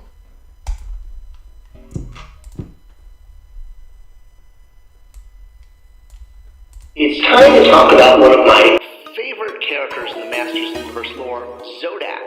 I think a big reason I like him, and a lot of fans like him, is, well, he's mysterious. He's mysterious in quite a few ways. Big Zodak, better get your Kodak. Not from New Orleans, but they saying who that? Rise up, they knew that. North side to south side, Two-Face, Robin Lemon, stand down like 4 flags. Hurricane, no Trochet, now I'm New York ranging. Bally Sports and MSG, I cannot change the station. I don't do the radio with monetization, pay me though. They looked at me like I was crazy, bro, now they pump faking. Sharif Abdurrahim in the A before Zaza. MTV director Fett been smoking on that la. The League 3, no Lil Wayne, Room 112, no Lil Zane. Rick Ross and Future, with these folks I cannot play no games. It's a low down dirty shame, bro, I'm not keen in Ivory Wayne. Bring my brother and my cousin, they gon' bring that major pain. No, in the air more than the Air Force. My second home's the airport. Got stamps all in my passport. My only badge a JanSport. Made off in Peru on XRP, look how we grew. I don't need to sign in any of y'all labels, cause I rock with Sonar Mule. Puma browser Web 3, watching all my funds accrue. I ain't finna say that shit no more. If you snoozing, then you lose. He was shown in the Filmation series as a neutral character. Not evil, not good, but a character who would show up to ensure the balance of power or balance of the universe was always respected. Big Zodak, better get your Kodak. Not from New Orleans, but they saying who that? Rise up, they knew that. North side to south side, Two-Face, Robin Lemon, stand down like 4 flags. I'm taking a pill like Kodak, wait. Do you need your flag? I done invented infinity bag. I keep me a stick with infinity man. What's this at? She love me on sending a bag. Man, let me tryna stake up the cash. Man, let me tryna stake up the rack. Way ahead of the game, they got left in the past. See, they sound like it, I can tell that they mad. Going from rad to riches, but still using rags. Puffin' on bags to gas like we ain't running out. I know they gon' hate, but I'm flicking them off. I was down there, I'm up, had to change up the sauce. Having knowledge like water, what you mean to draw? Chasing 10K SRP full amount. They still on the paper, digits do the route. Got my own bank, I don't need no account. I'm talking that shit they don't know about. Had to knock out the pat, warn me about. Finna knock out your man, talking like a clown. Say they ain't her man, I'm taking her down. They knowin' a man take a nigga spouse. I can go to Japan, take a nigga spouse. I can go to England, take a nigga spouse. I know him ain't no counting me out. I see that they bowl, I'ma show him for sure. I'ma step on myself, no I don't need a bro. I'm protecting my life either which way it go. When I sign me a deal, can I turn to a clone? When I sign me a deal, can I take out my soul? On the knees just for me, but ain't blessing no hoe. Let me got the recipe, that for sure. I don't think that they know. Big Zodak, better get your Kodak. Not from New Orleans, but they asking who that? Rise up, they knew that. North side to south side, boss man, king and lemon, stand down like 4 flags.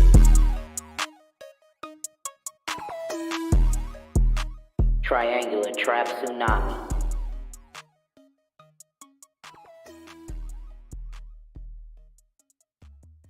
Whoa, y'all be safe out there, man. Blessings on blessings, love, man. Catch y'all next week. Listening party, Ripple Effect, Lemmy Kamikaze.